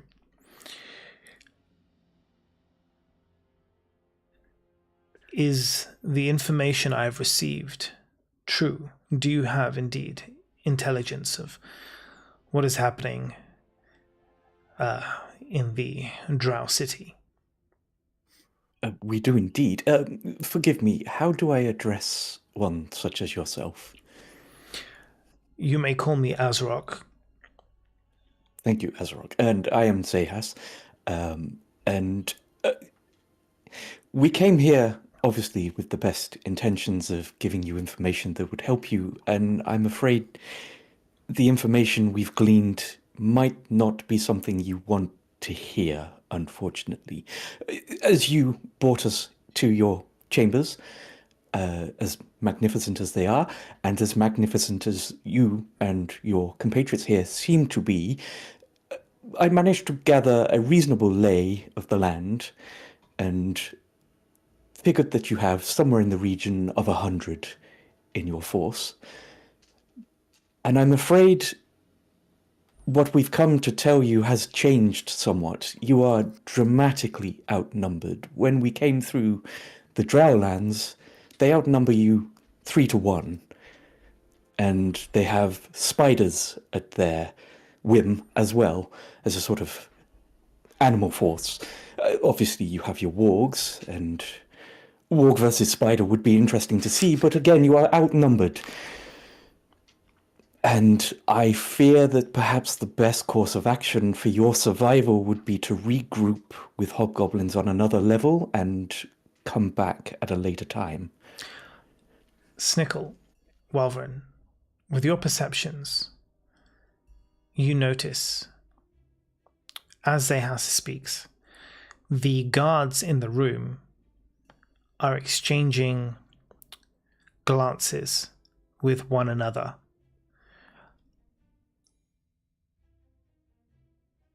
Do you want to roll an insight for me, both of you? No advantage, just straight up insight.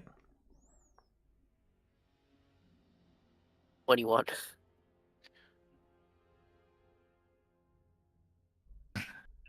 7. Snickle, the looks that they're sharing are ones of fear, but also kind of like I knew it, you know? They're kind of looking at each other like, fuck, I knew that. And shit, what are we going to do? At this point, Zehas, when you're revealing this information, the female hobgoblin comes forward. She raises her hand. She looks at the guards around in the room. Leave us. And without question, nothing, they all just walk out of the door. Even the wargs get out of the room. And they shut the door. All that's left is Azrok, this woman, and you guys. And at this point, she lays a hand on Azrok's shoulder, and he removes the helmet on his head. Snickle, Welvrin, Zehas, you as well. You notice instantly, the first thing you see, his eyes, milky white. Right? This guy's blind as a bat. He, with her assistance, steps off of the throne and sits down at the level that you're at. She lowers her axe, her sword, and loosens her armor and also takes a seat. She looks around. We know the news that you've come to tell us. We're aware, but I fear that you don't have the full story of what's happening here.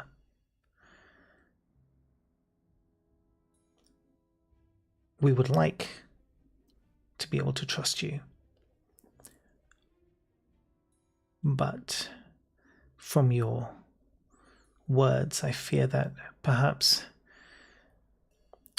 you have some ulterior motive coming here. It's just us. The guards are gone.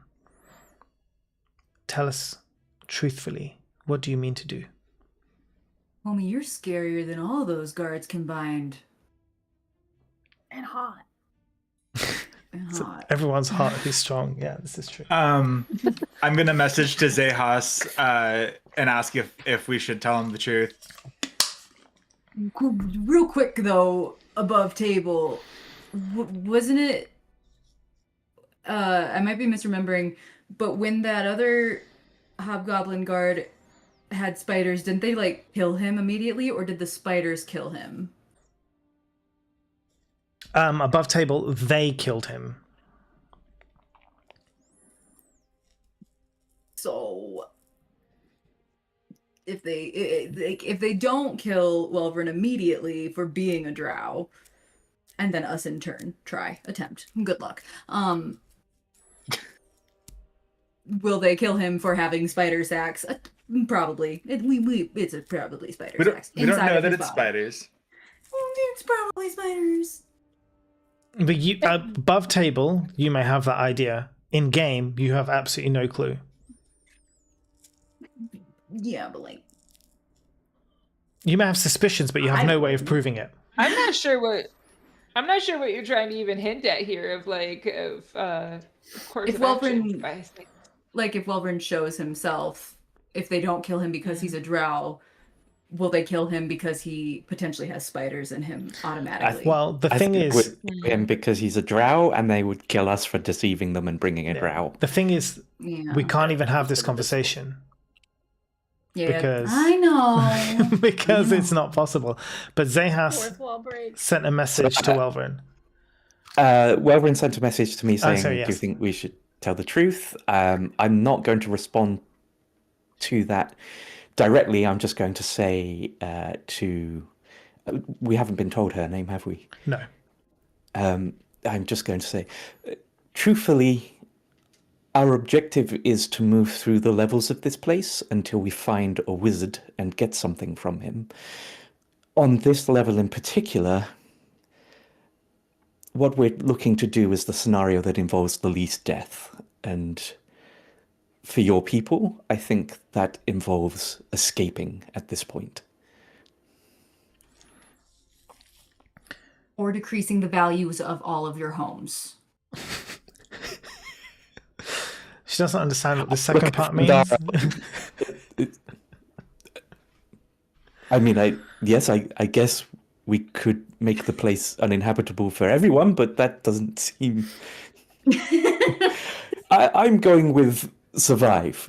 Come back and fight another day with more forces. We have met hobgoblins on other levels above. We know they're there, and you are their kin. Perhaps that would be reason enough to help you.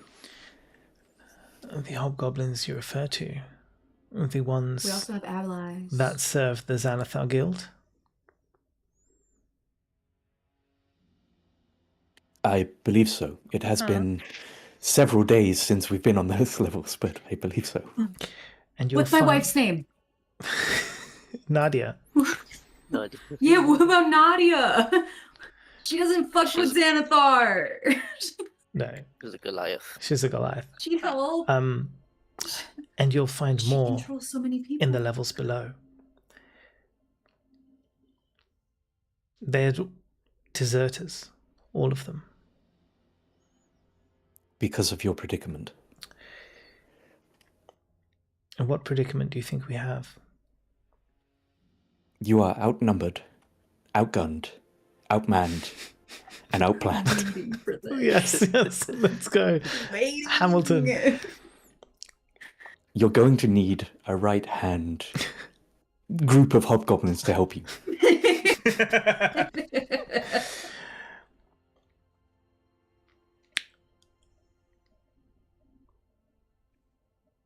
The drow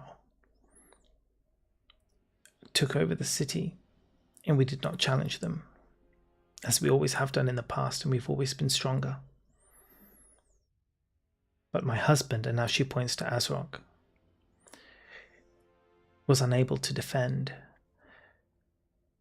as we have done in the past.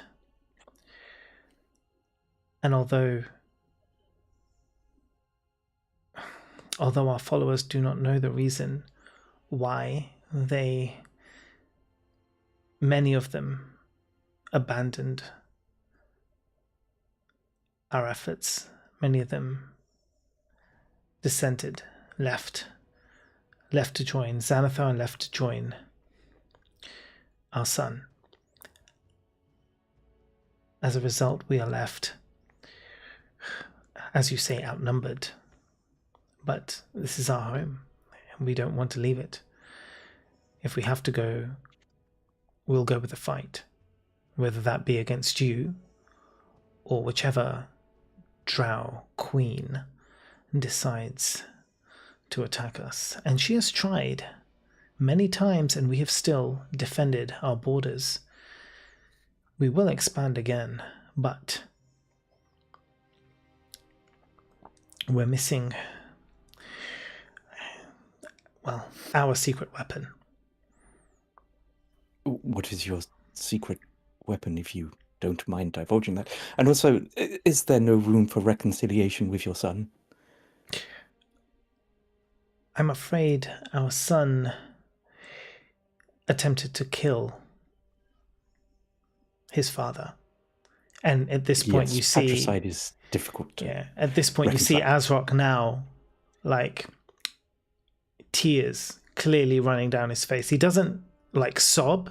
He's not, like, holding his head down or anything, but the tears are just, like, running down his face. At this point, we had no choice but to banish him. Once he found out of his father's blindness, he decided that he should take control and attempted to murder his father. Failing that, he was banished, but he took many of our soldiers with him, and now there's rumor that he resides somewhere below in one of the many other levels of this hell, where he's planning gods know what vengeance. Well, ideally, I think we would like to avoid some cross-level side thing we have to do, as we already have a couple of those that we're tracking. Unfortunately, without... Is there really nothing we can say to convince you to survive? We do not need any help with the drow. If my husband... I beg to differ. Well, if we were drow insurgents, assassins, or something, we've managed to get into a room with you, with your armor off, your weapon on the table. I would think you do need help with the drow, if it was that easy for us. A group of nobodies from the surface. The fact you've made it this far without being drow, have passed through the drow lands unharmed. It was a hope for us to let you in. A final hope, if you will. You see, there is a weapon. A weapon which grants us great power, which grants my husband great power. One that has been stolen from us, and since this unfortunate event, we have been unable to fight back. We have lost our numbers. By restoring the weapon, we will be able to take care of the drow as we have always done. Is your weapon a large fire-breathing creature? No, it's a dagger. Okay, well, they have a large fire-breathing creature, and I've been on the business end of it. I don't know what weapon you have, but I'm going to think the large fire-breathing creature is probably going to win. She just said it was a dagger. Yes. With our numbers restored, the drow stand no chance. We know the creature of which you speak, and we've had no problems in the past. They have always retreated. I don't know. Between their legs. Really hurt. It really hurt. What does made this of dagger water. do for you, though? The dagger, well, as a first point, has the ability to restore sight to my husband. Also gives him strength to rally the troops, which has proven, I would say, vital over the past, 50, 60 years. It also gives him, undeniable strength and long life. It is a dagger crafted specifically for him to lead the hobgoblins. But now it is in the hands of thieves, brigands. Without it, we're lost. So your hope is that we would get that for you? If you should, you would never have to worry about the drow. You wouldn't have to worry about us. We would grant you passage to wherever you needed to go. And we would finally be able to eradicate the drow from here. Are you unable to retrieve it yourselves? None of our followers can know that we do not possess the dagger, nor that my husband has no sight. This is why we have lost many already. Rumors have spread thanks to our son. Now... Sounds like they're not... this is above the table, by the way. I'm not saying this. They're not rumors. They're true. Yeah. And But I they don't like know. them. But they don't know it's true, right? So the rumors have been spread. Many have left us. If we can show them the power, they will return. But right now, every act only confirms their suspicions. I'm gonna message to Zehas and tell him, or ask him to tell them the strength and leadership of Peter from the previous realm, that comes from being true to yourself and being honest, rather than relying on trinkets. What? Peter from the Peter the woodcutter guy. Yeah. The strength comes from himself without trinkets. Yeah. Okay. CG, I'm confused trying to remember where that came from. Yeah. And I will... I want to know what the dagger looks like. Yeah.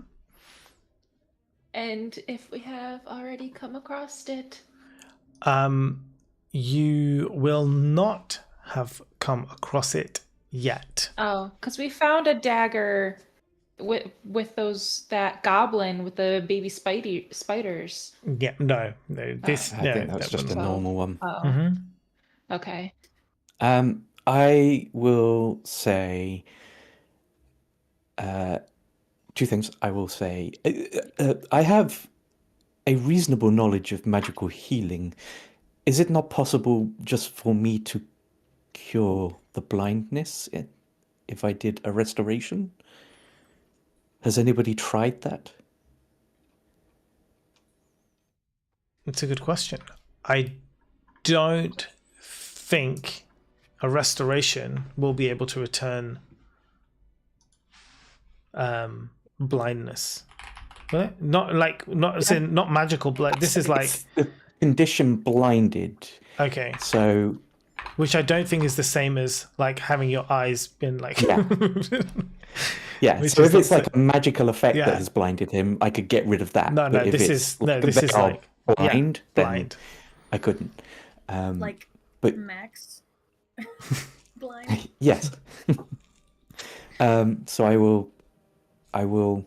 I mean, I'm asking, has anybody tried? I mean, yeah, I would say, you know, she will tell you that, you know, given that he is the leader of wherever, you know, various healers would have come, attempted to try and restore sight to him, but, you know, he's physically blind. Okay, and then I will say, I respectfully feel like relying on a trinket to give you the power to take on an entire army of drow when you are vastly outnumbered is a folly. As much as comfort as it would give you to think that this dagger might be your salvation, I worry that it will not. And what would you have us do? Abandon our Survive, homes? leave. Right. Let's go to persuasion.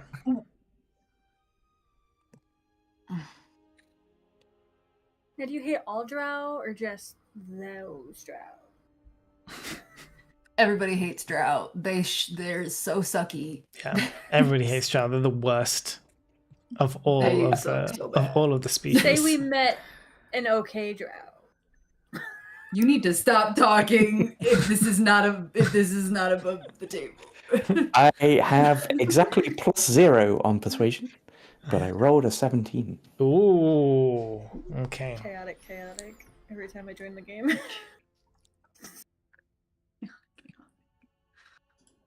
Start shit for one game Yeah, and right? it reappears a month later. Let me just bring up the stats sheet Hope you dealt with that because shit. it's going to have to be both of them.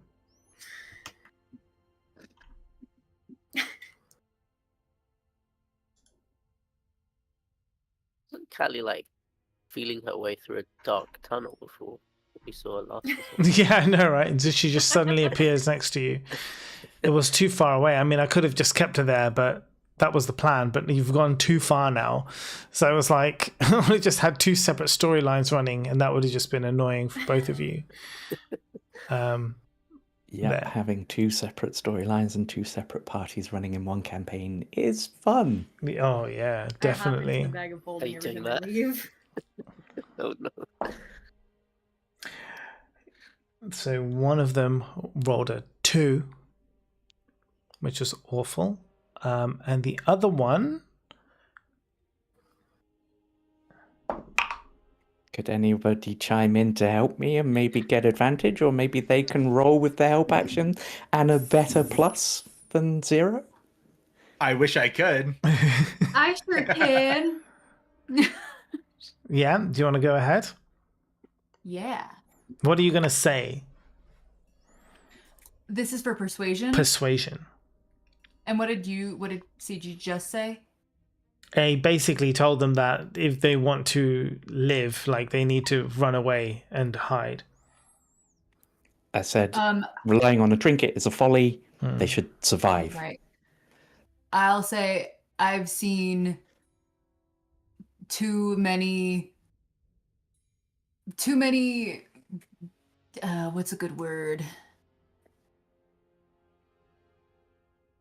Too many groups fail based on their pride. Or because of their pride. And I rolled a 15, 16, 17. Whoa, okay. And what was your original roll? Mine 17. 17 as well. Okay. Twinsies. I mean that's going to count for something. 34 together, right? Yeah, 34 together. No, even together for them, the best they got was a 16. You are on the verge. 17 is not strong enough to fully convince them, but it's high, so I will give you an opportunity to try and do one more thing, they're on the edge, basically. So depending on what you do next, it will either sway them or not sway them. But you've got them to the listening point. How many of your kin have you lost in this war to death from drow hands?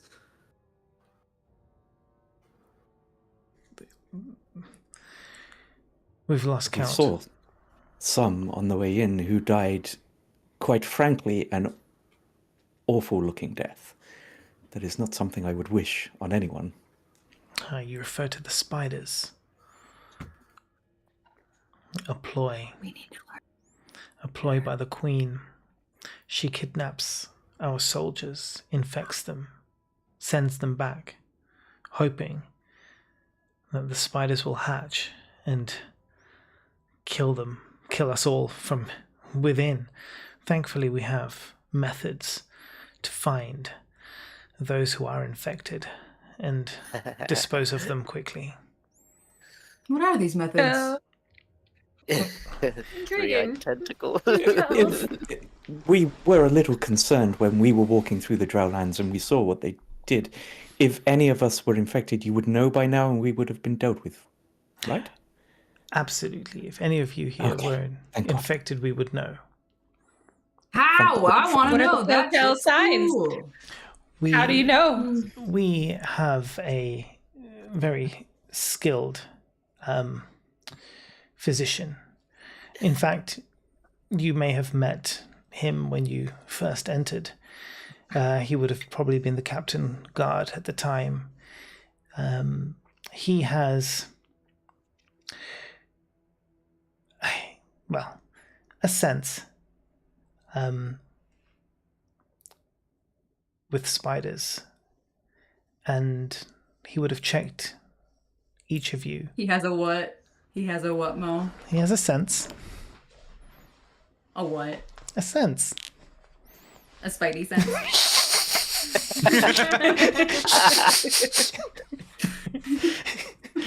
His name is Peter. No, but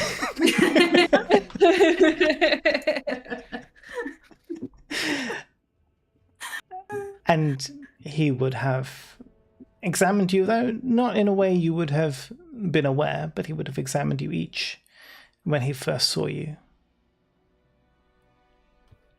That is a comfort, as it is. It was a concern. Is it something you can see, or something you can? Is something you just feel or smell, or? You would have to speak with the captain. I am not fully aware of how his abilities work, but he has not failed yet. I would love to speak with him. I hate spiders. I hate spiders. Anyway, how many people have died from drow hands on your watch from this war? Too many to count. I also would love to throw out there too that your Hail Mary, not even a it's like a smidgen of a percentage, is to find something that you've already lost. Ooh. And that is Burn. what is the likelihood of you finding this when you haven't found it yet? It could be long gone, and that if that is your solution, the only solution that you have, then what we're presenting may be the better of the two. Just something to balance and think about there. Strength comes from within, not from a thing. If we were to do as you say, we would lose our home, our people, everything. Better that than your lives. Look at this place as an You're example. already losing your people. This was a great dwarven smith that you are in. This is not yours. This was theirs. They lost it, probably from the same pride, having seen many dwarven corpses, I urge you to think better than to stay here and die. Nice. Okay, let's get the persuasion. Let's get it. It's going to be because it's a visible spell. No, it's going to be between. I mean, it'll be Marcy and Zehas. What's your persuasion, Marcy? Is it better than 0? Yeah, it's +4. Can I give advantage to Marcy then instead? Please, as the help say action. Something to add as a... Wait, I take advantage?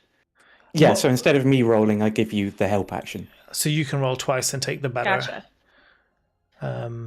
Okay. Well, hold on, Snickle said something. Wait, is there any way to give like an extra D4, like a help or guidance? To Yes, you absolutely can. I can't do a guidance because it's VS, so they would see me doing it. Is it like, can I say something to that effect that does that? I mean, you can if you want to cast guidance, you absolutely can in this moment. I don't have it. Oh, okay. Like as a pocket glitter. Yeah, no, then that won't work. No, if you just want to say something on the it can't work as like a magical, or it can't just work to like add guidance. But Thundara, what's your persuasion? Oh, sorry, go on. Mine? Can I guide Marcy without them knowing? I would say yes, because you could cast it in that case as part of the thing. Yeah, guidance. And Shasta, what was your persuasion?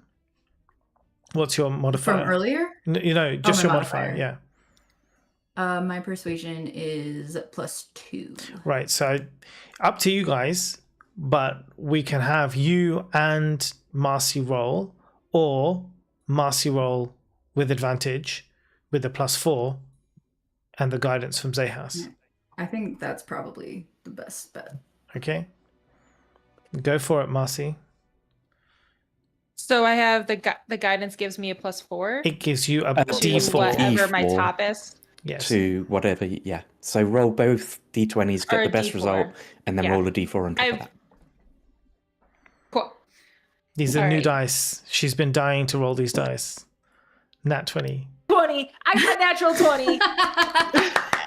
Forget the first one was a 6, but I got a natural 20, so 24 plus 3, so 27. Just to bring it home, 27. Damn. God damn. Good gift, Dirk. Good gift. Heck yeah. That was brilliant. Those dice are sacred now. They must forever be used. I will cherish them forever. Until they fuck you over. Yeah, exactly. The next roll, when you get a 1, and you're like, oh, damn. And then the guild would time out and come back out later. Okay, absolutely amazing. So with that sort of like coming in there, Marcy, and Zehas's amazing speech, you sway their thinking to more survival than fighting. They're now wondering, okay, crap, we need to get out of here. How is that going to work? What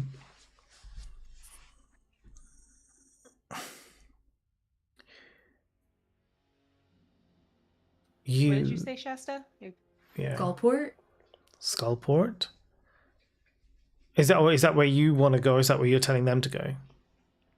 Well, that's where we can contact Nadia, and maybe Nadia can help get them out, along with like the I keep wanting to say bugbears, the owl bears or whatever. Like we can do that in one fell swoop and create like an allied situation to help if things go south with Drow or whatever. Yeah, do you want to suggest that to them? Is that your Sure. That is your suggestion. If you guys agree. Yeah, I'll make that suggestion. Okay. As soon as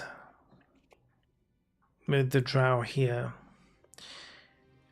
or feel that we're not fighting back, they will attempt to move in.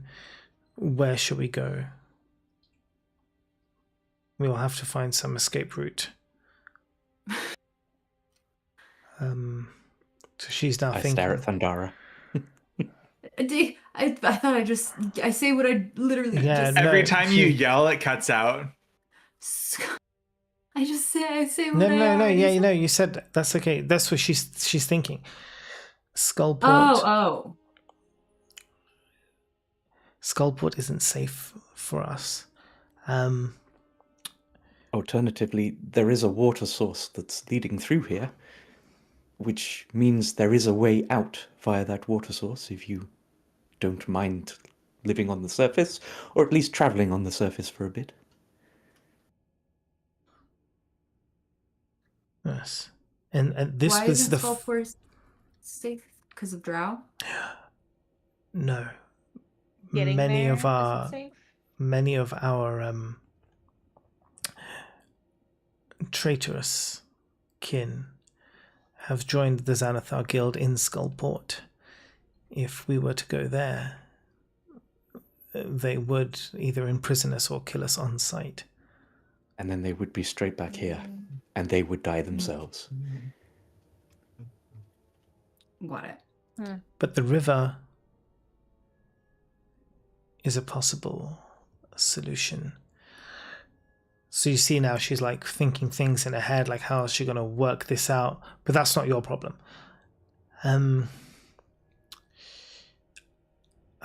thank you for your honesty and for not attempting to kill us. I'm certain that the Drow Queen has requested our death at your hands. And the fact that you have not done this, it does mean a great deal to us. We know that you are clearly capable, and we have trusted you in allowing you access here. Welvrin, now, fireball.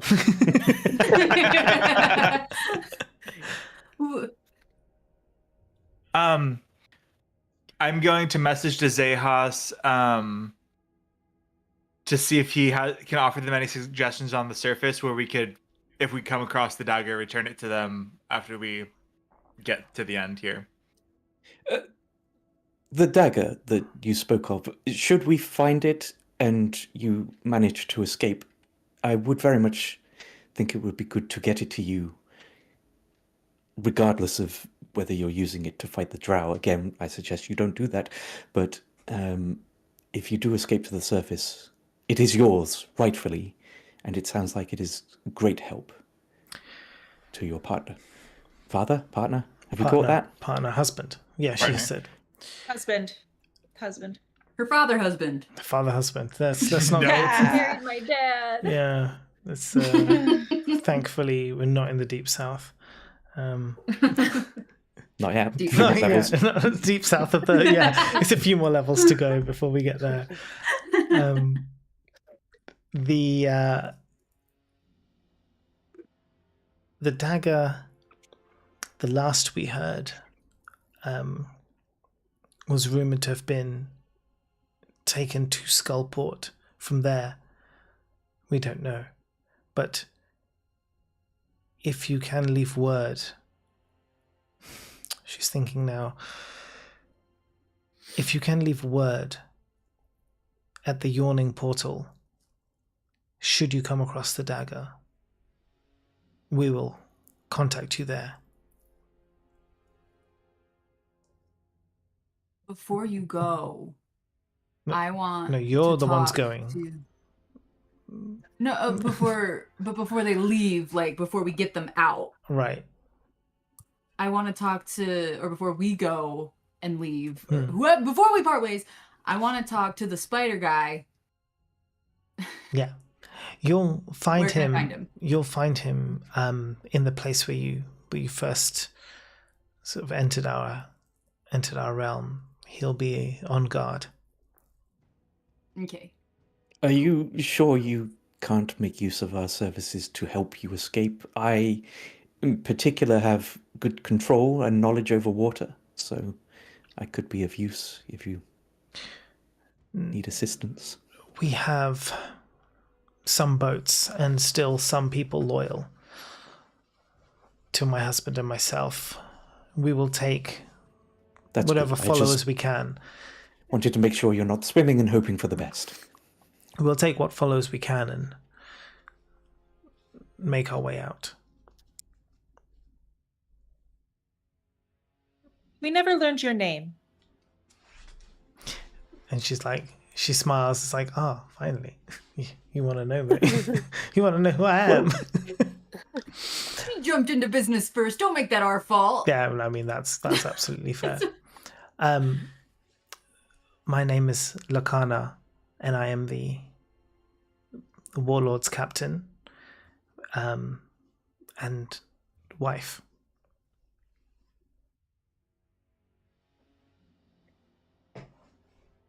Nice to meet you. This is Thundara. This is Callie. This is Marcella. I've already introduced myself. I'm Zehas. That is Snickle, and that is Welvrin. Oh, shit. I was waiting for that. My imaginary friend. What's a Welvrin? I'm crazy. Sounds like a dirty drow name.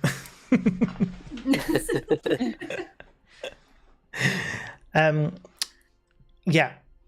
So you can absolutely leave, obviously, if you want to now. When we were brought in, there was a matter of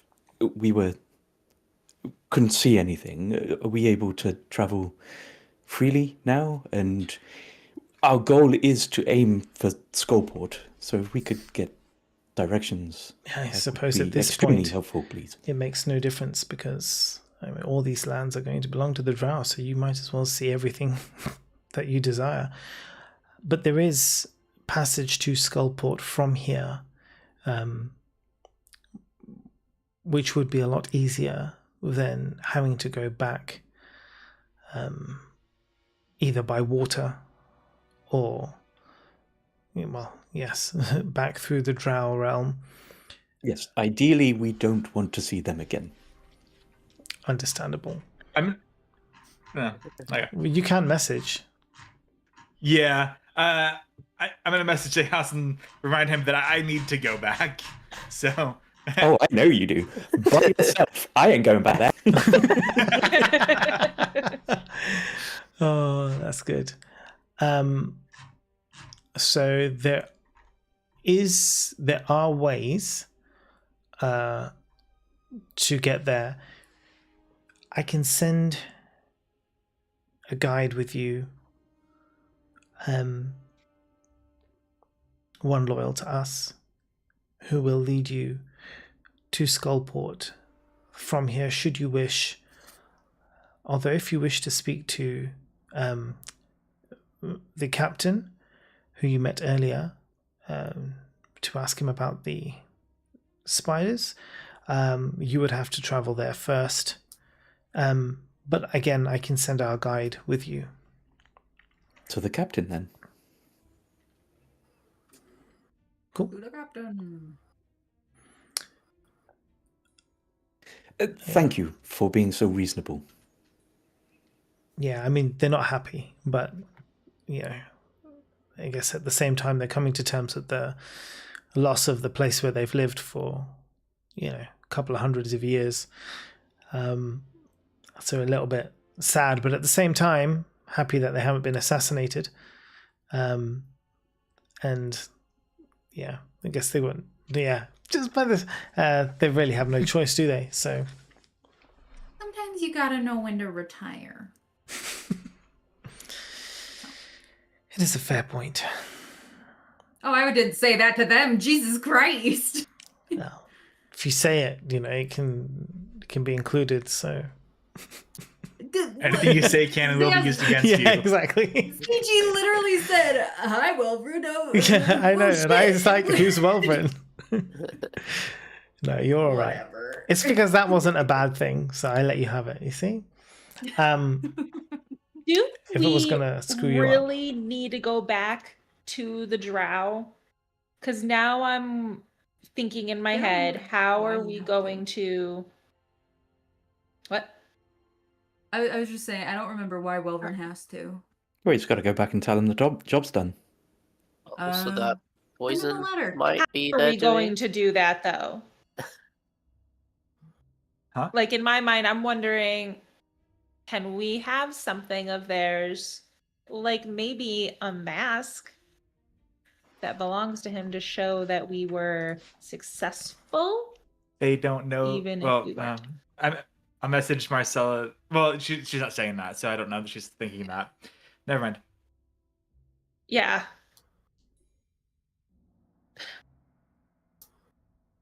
I say it out loud. Okay. They know that we came here to, that we were sent here to do something that we didn't want to do already. So they already know that. So it's not like it's a hidden thought. We haven't admitted it. Right now, I haven't admitted it. Yeah. She said it. She believes Yeah, it. she said it, She yeah. said, thank you for not assassinating us. So I am bluntly putting out there, if we are heading back to share a job successful, what result are they looking for, and how can we make sure that they are not killing us in the process for the path that we have taken? Or do we really need to go back there? Welvern. Cut off his Not head. Welvern. Not Welvern. Not well. The ghost. Did you just Snickle just say cut off his head? No.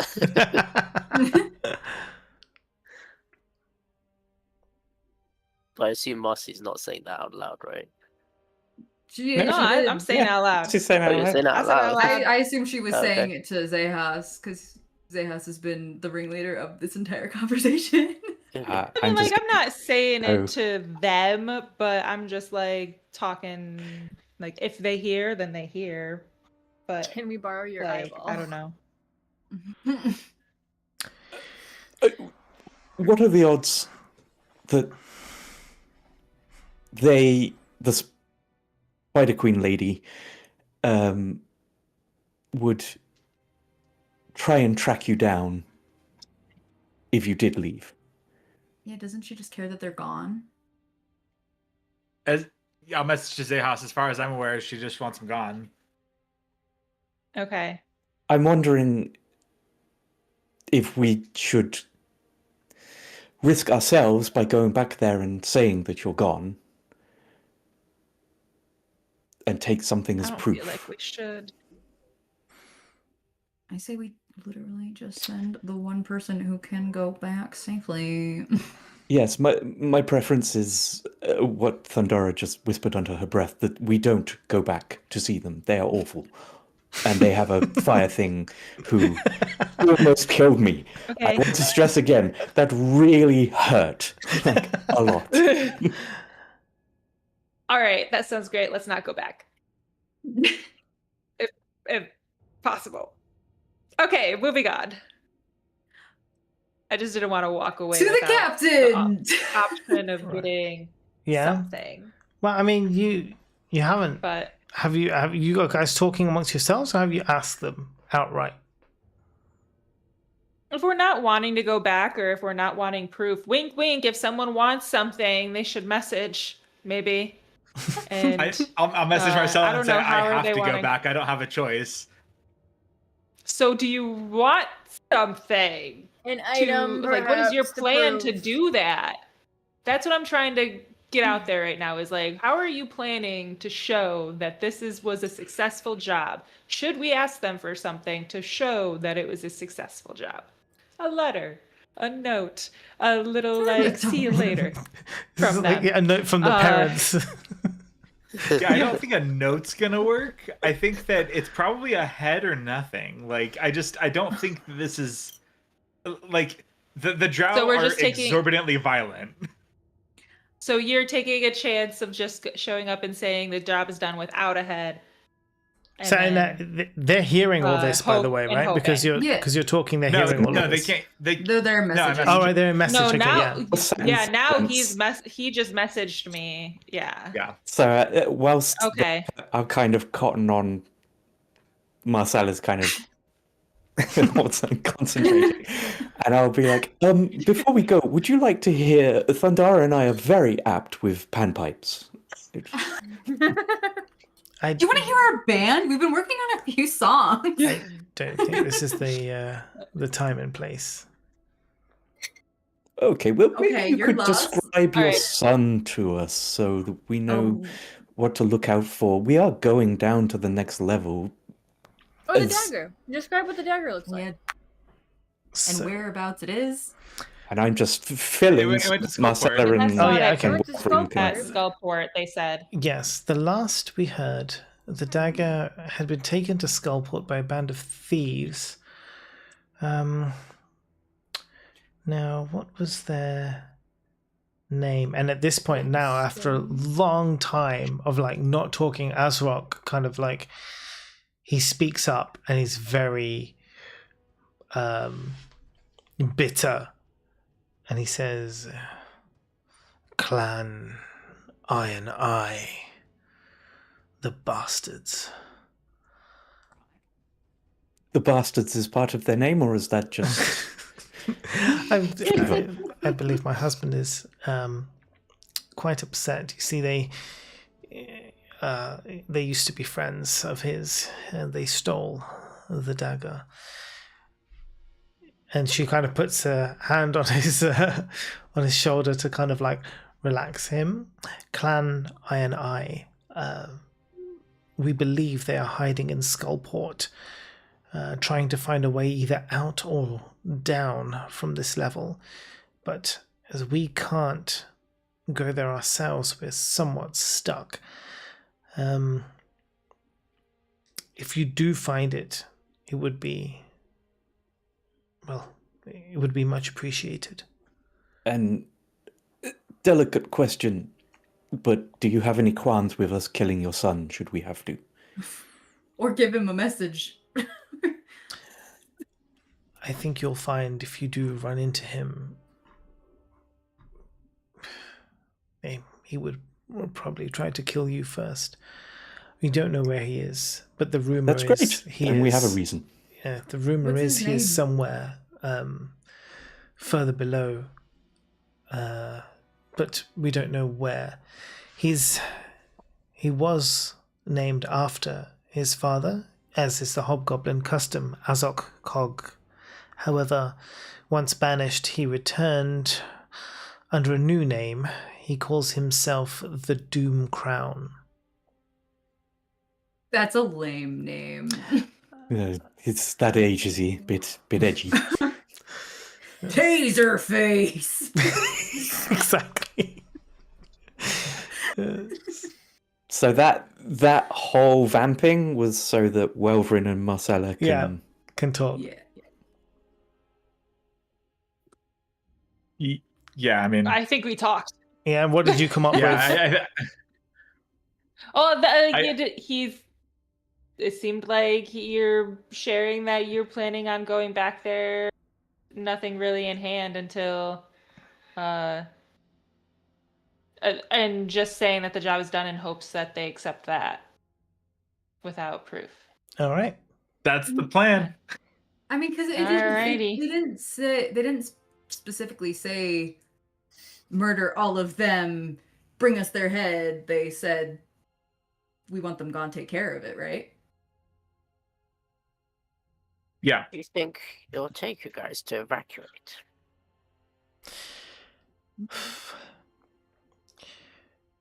First, I have to find who are loyal to us. We know a few. We'll spread word and make our exit. Whether the others decide to stay and fight or leave is up to them. There are families here. There are soldiers here. We'll do what we can to be out as quickly as possible, but... You're their leaders.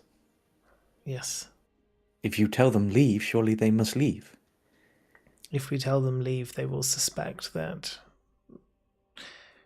the rumors, well, that they have heard as to be rumors are true, and many will reject our leadership. They will turn on us. the best way Civil to do war. this is quietly. Precisely. The best we can hope for is they disband, join with the Xanathar Guild, as many have done in Skullport before, or leave of their own accord. The worst is, yes, civil war, which we would like to avoid at all costs. I wonder, it's risky, and obviously it would only be something of your permission, but maybe we could help assuage them by leaving here and somewhat loudly discussing that you intend to mount a massive attack that is certainly going to be suicidal, so that they might leave of their own accord or something like that. I don't know. I would suggest to leave it to us. As you wish. What else, if anything, can you tell us about these spiders? I don't want eggs in me, and I don't fuck with spiders. How could, like, you've been dealing with them for a long time. Do you have a sufficient way of killing them, of avoiding them? It's not been a long time at all. In fact, interesting. The first of our bugbears, the first of our hobgoblins to come to us presenting with the spider eggs. I mean, it's been only some months. It is a new development.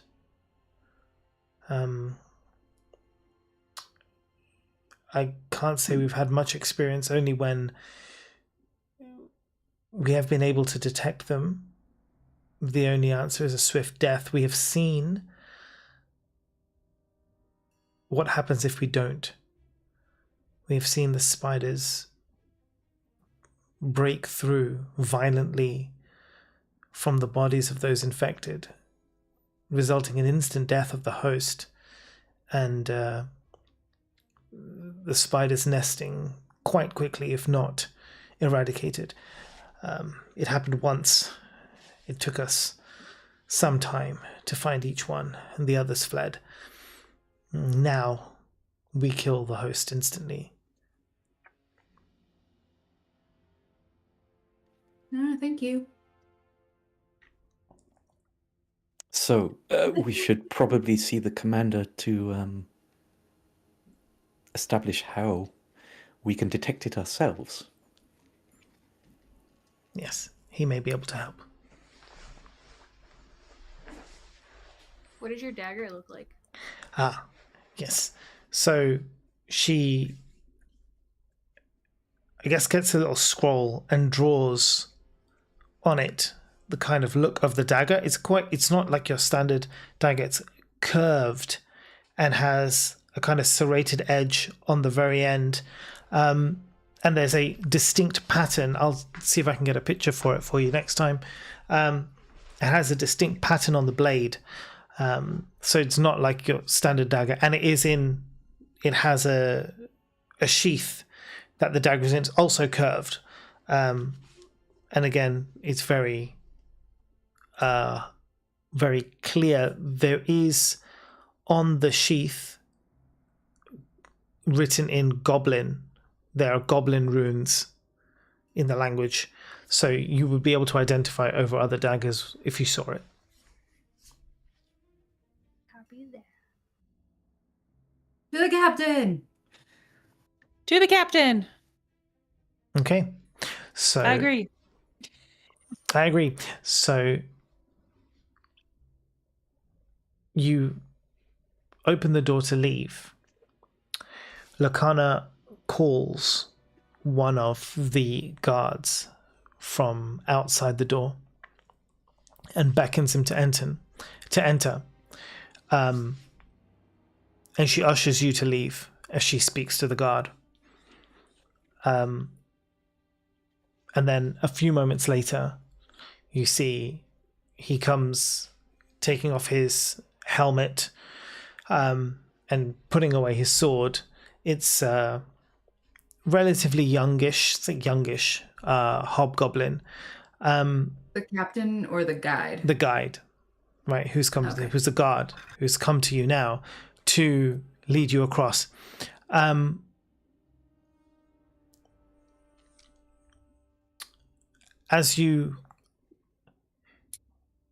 So he comes through to that room. Obviously now everyone's in the other room. You hear her voice from behind you. Everybody in, and then slowly all the other guards, even the wargs, go back into the room. The 2 guards who were there before stay posted there, and the door shuts behind you. The door to leave is opened before you, and the 2 guards who came in with you, who were posted at that door, you see them now. Your guide doesn't say anything to you, but sort of beckons you to follow him as you come out of the door and into the street, which for Welvin and for Thundara, you know exactly what it looks like. You've seen it already.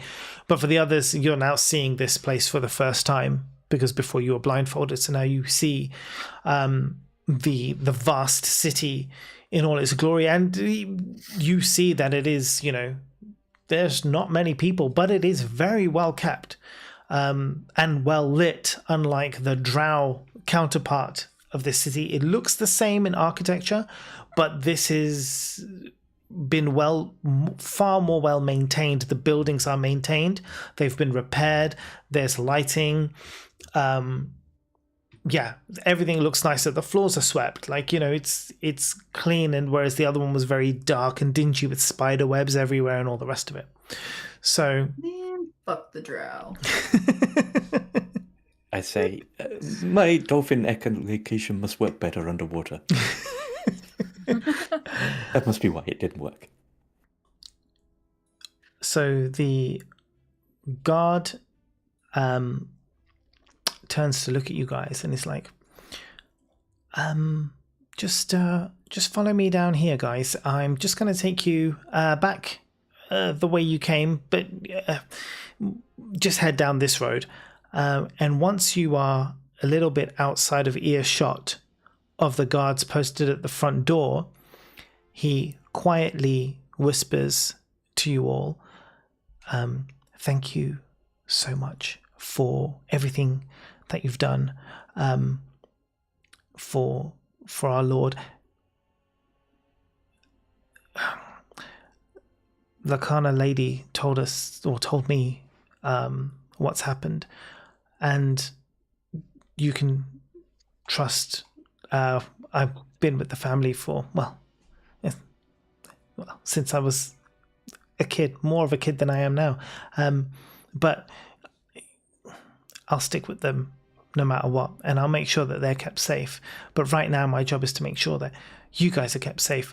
I'm supposed to take you to the captain at the gate, and then I believe you're supposed to be going to Skullport. Is that right? That's the plan. Excellent. Well, and you're welcome. Follow me. And so he leads you down the passageway back to the front room. I want to kind of stay towards the back a bit Mm-hmm. and just kind of mutter a little bit. Man, the voice in the little conscience in my head has been real quiet. It's been real quiet lately. I'll message Thundara and ask what she wants. Oh, hi, buddy. I go, hey, buddy. I'm gonna go talk to the guy that can sense the spider eggs, and if that's what you've got going on, he'll kill you. He'll know you're here. He'll know you're invisible, and I think you need to stay well away.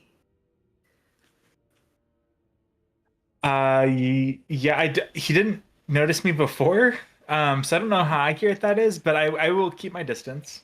But that was also before you were showing any signs of infection or being sick.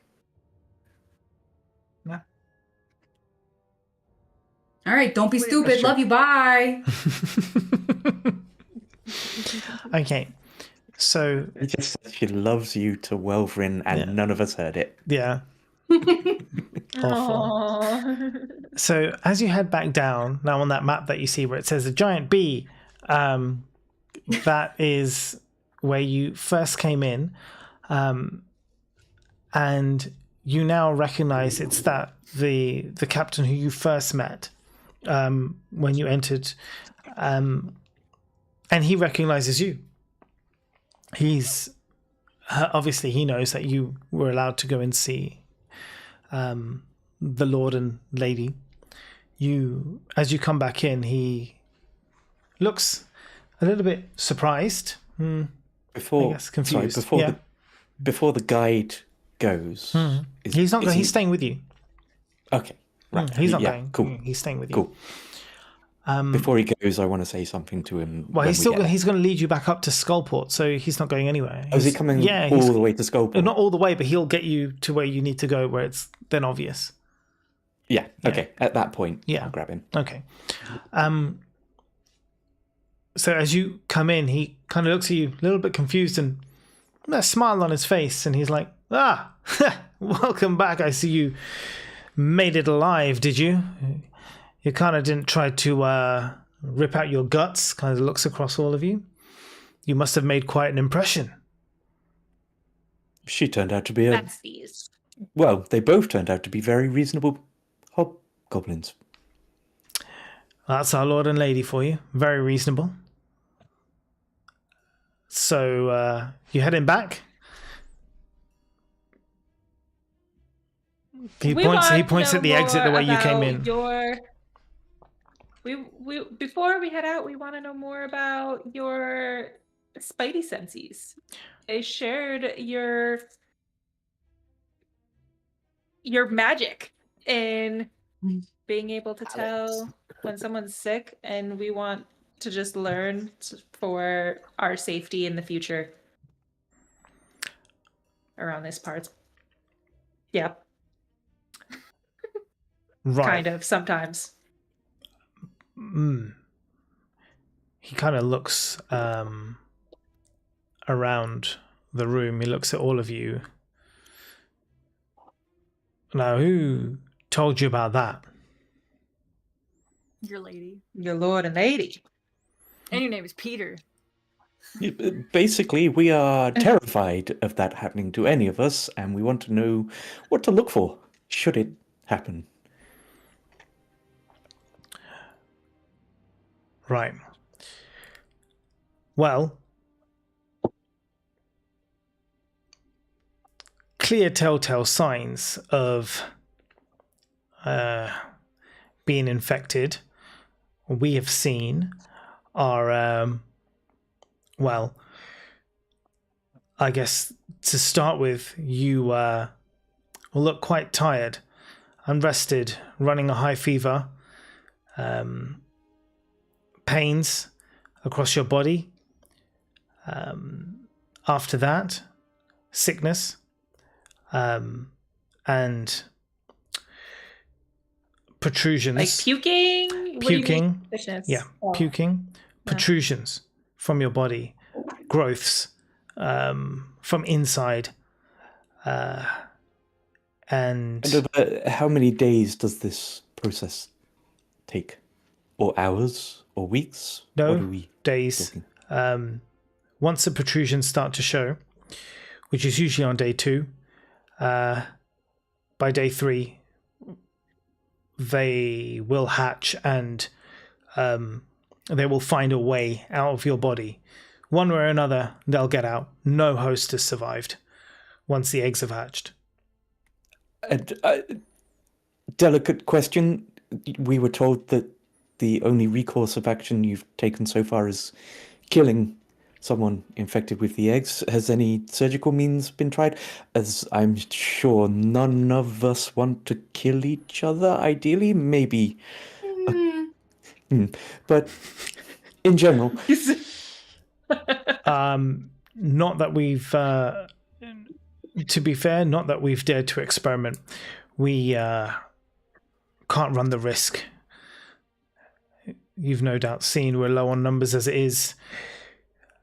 We can't risk losing many more to whatever those horrific beasts plan on killing us some other way, infecting us all. No, death is the swiftest option we've chosen. Your lord and lady made it sound like you have this key, like this innate ability to sense when somebody has this. Do you just know the signs and you're able to spot them, or can you sense it? I guess I'm just good at reading people. Can I do a insight? You can. Check. Ooh. Insight. Okay, it's a 19. He's definitely not telling you the full truth. He's holding back information. Why, you don't know, but he's definitely holding back information. I say, I have to pee. Marcella, can you come hold my bag? Will I pee? Of course. And I go with her to... Where can I go pee? Yeah. Good spots over there. Yeah. We do have a room for that, by the way. Oh, lovely. But yeah, he's basically down that west corridor. You can go there. Okay. And as I walk out, I kind of mutter, man, that voice in my head is so annoying today. But useful. I will reply through a message. Code. I heard him just the same as you did. No. What, you heard him? Come with us to the bathroom, invisible. All right. It was wild that you did not get that. For fucking real, wouldn't it? No, I'm actually being serious, because I thought that's what you wanted, was that you wanted him to come with you. I think maybe that's just a girl. Yeah. That's just a lady. All right, but okay, I'm coming. What's up? We're at the bathroom. Yes. We're alone. Yes. Okay, I do drop my pants and I do physically go to the bathroom while I tell him he's hiding something. I just know it. He's hiding something. He's not telling us something. It's weird. Well, it sounds like I've got 2 more days to live, so I don't really care what he's hiding. Yeah, but he might know more as to how to help that he's not sharing. Well, What if Nadara, it's you're something that imposing. Input. I feel like it might not be wise to threaten the allies we just made. Yeah. As much as I would absolutely love to. I ask Welvern to hand me some toilet paper. It's a toilet. I ask Welvern to hand me some pot paper. I fucking don't know. A leaf. Some grass. Outhouse paper. Yeah. Accidentally hand you muffin. A scroll. A scroll. That's a level 9 wish spell scroll. Welvern, I think it would be. I want you to tell the others that he's hiding something about this spider situation, about this whole situation. I'll message Zehas and let him know. I'm in the other room with my shirt off, like, is this anything? And I'm just pointing to random. No, that's not anything. It doesn't normally look that. I mean, I'm all blue, but it's not normally that blue. No, it's. I mean, it is. I'll tell you what. It's definitely not spiders. Okay, I have another thing Maybe on my leg.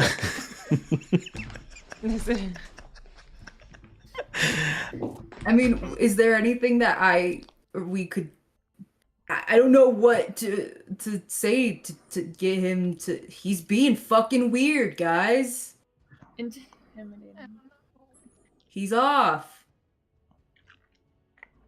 It's up to you if you wanted to confront him about it, but I mean, Welvrin will have just messaged me as I was doing that, at which point I would have heard that, and I will say,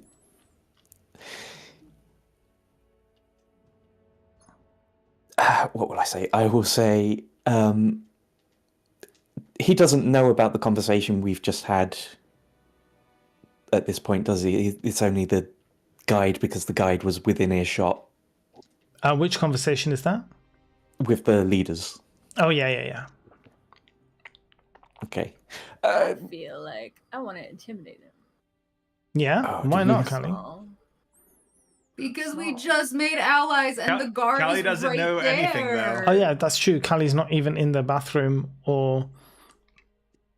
Oh, you just told Zehas? Yeah, I just told Zehas, yeah. Poor Snickle. Okay, here's what I'll say. Look, while the others are away, I need to have some confidence between us whilst they're not here.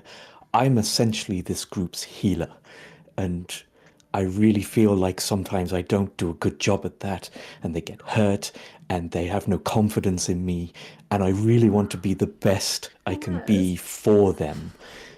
And if there's anything you can tell us above what you've told us that will help to detect or deal with the spiders in any way, I would be eternally grateful to you. We've just had a fantastic conversation with your leaders. Your people are good people, and I want to be that for my group. He puts a hand on your shoulder.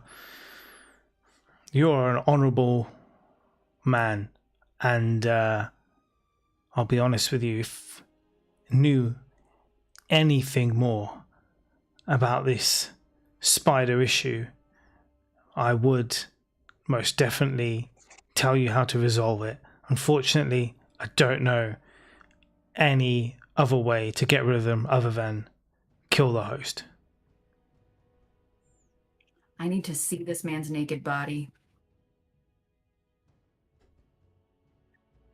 You think that he is? God.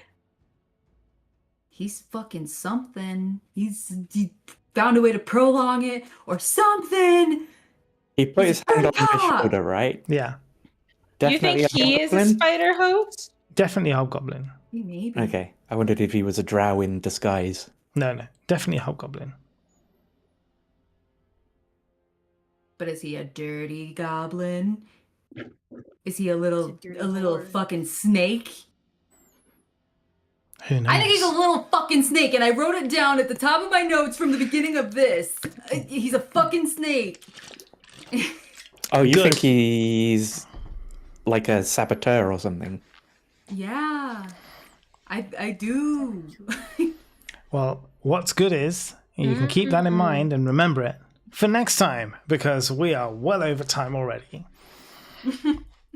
Only 11 minutes. Yeah, only 11 minutes. But yes, good game, guys. You managed to avoid more. This is the D&D party who avoid all fights at all costs, no matter what. On this level. Yeah. I was gonna say. No. When was the last time we've had a have to fight? be invisible. Yeah. Since you became invisible, all the fighting has stopped. Somehow, Welvin's got to find a way to lose that ring.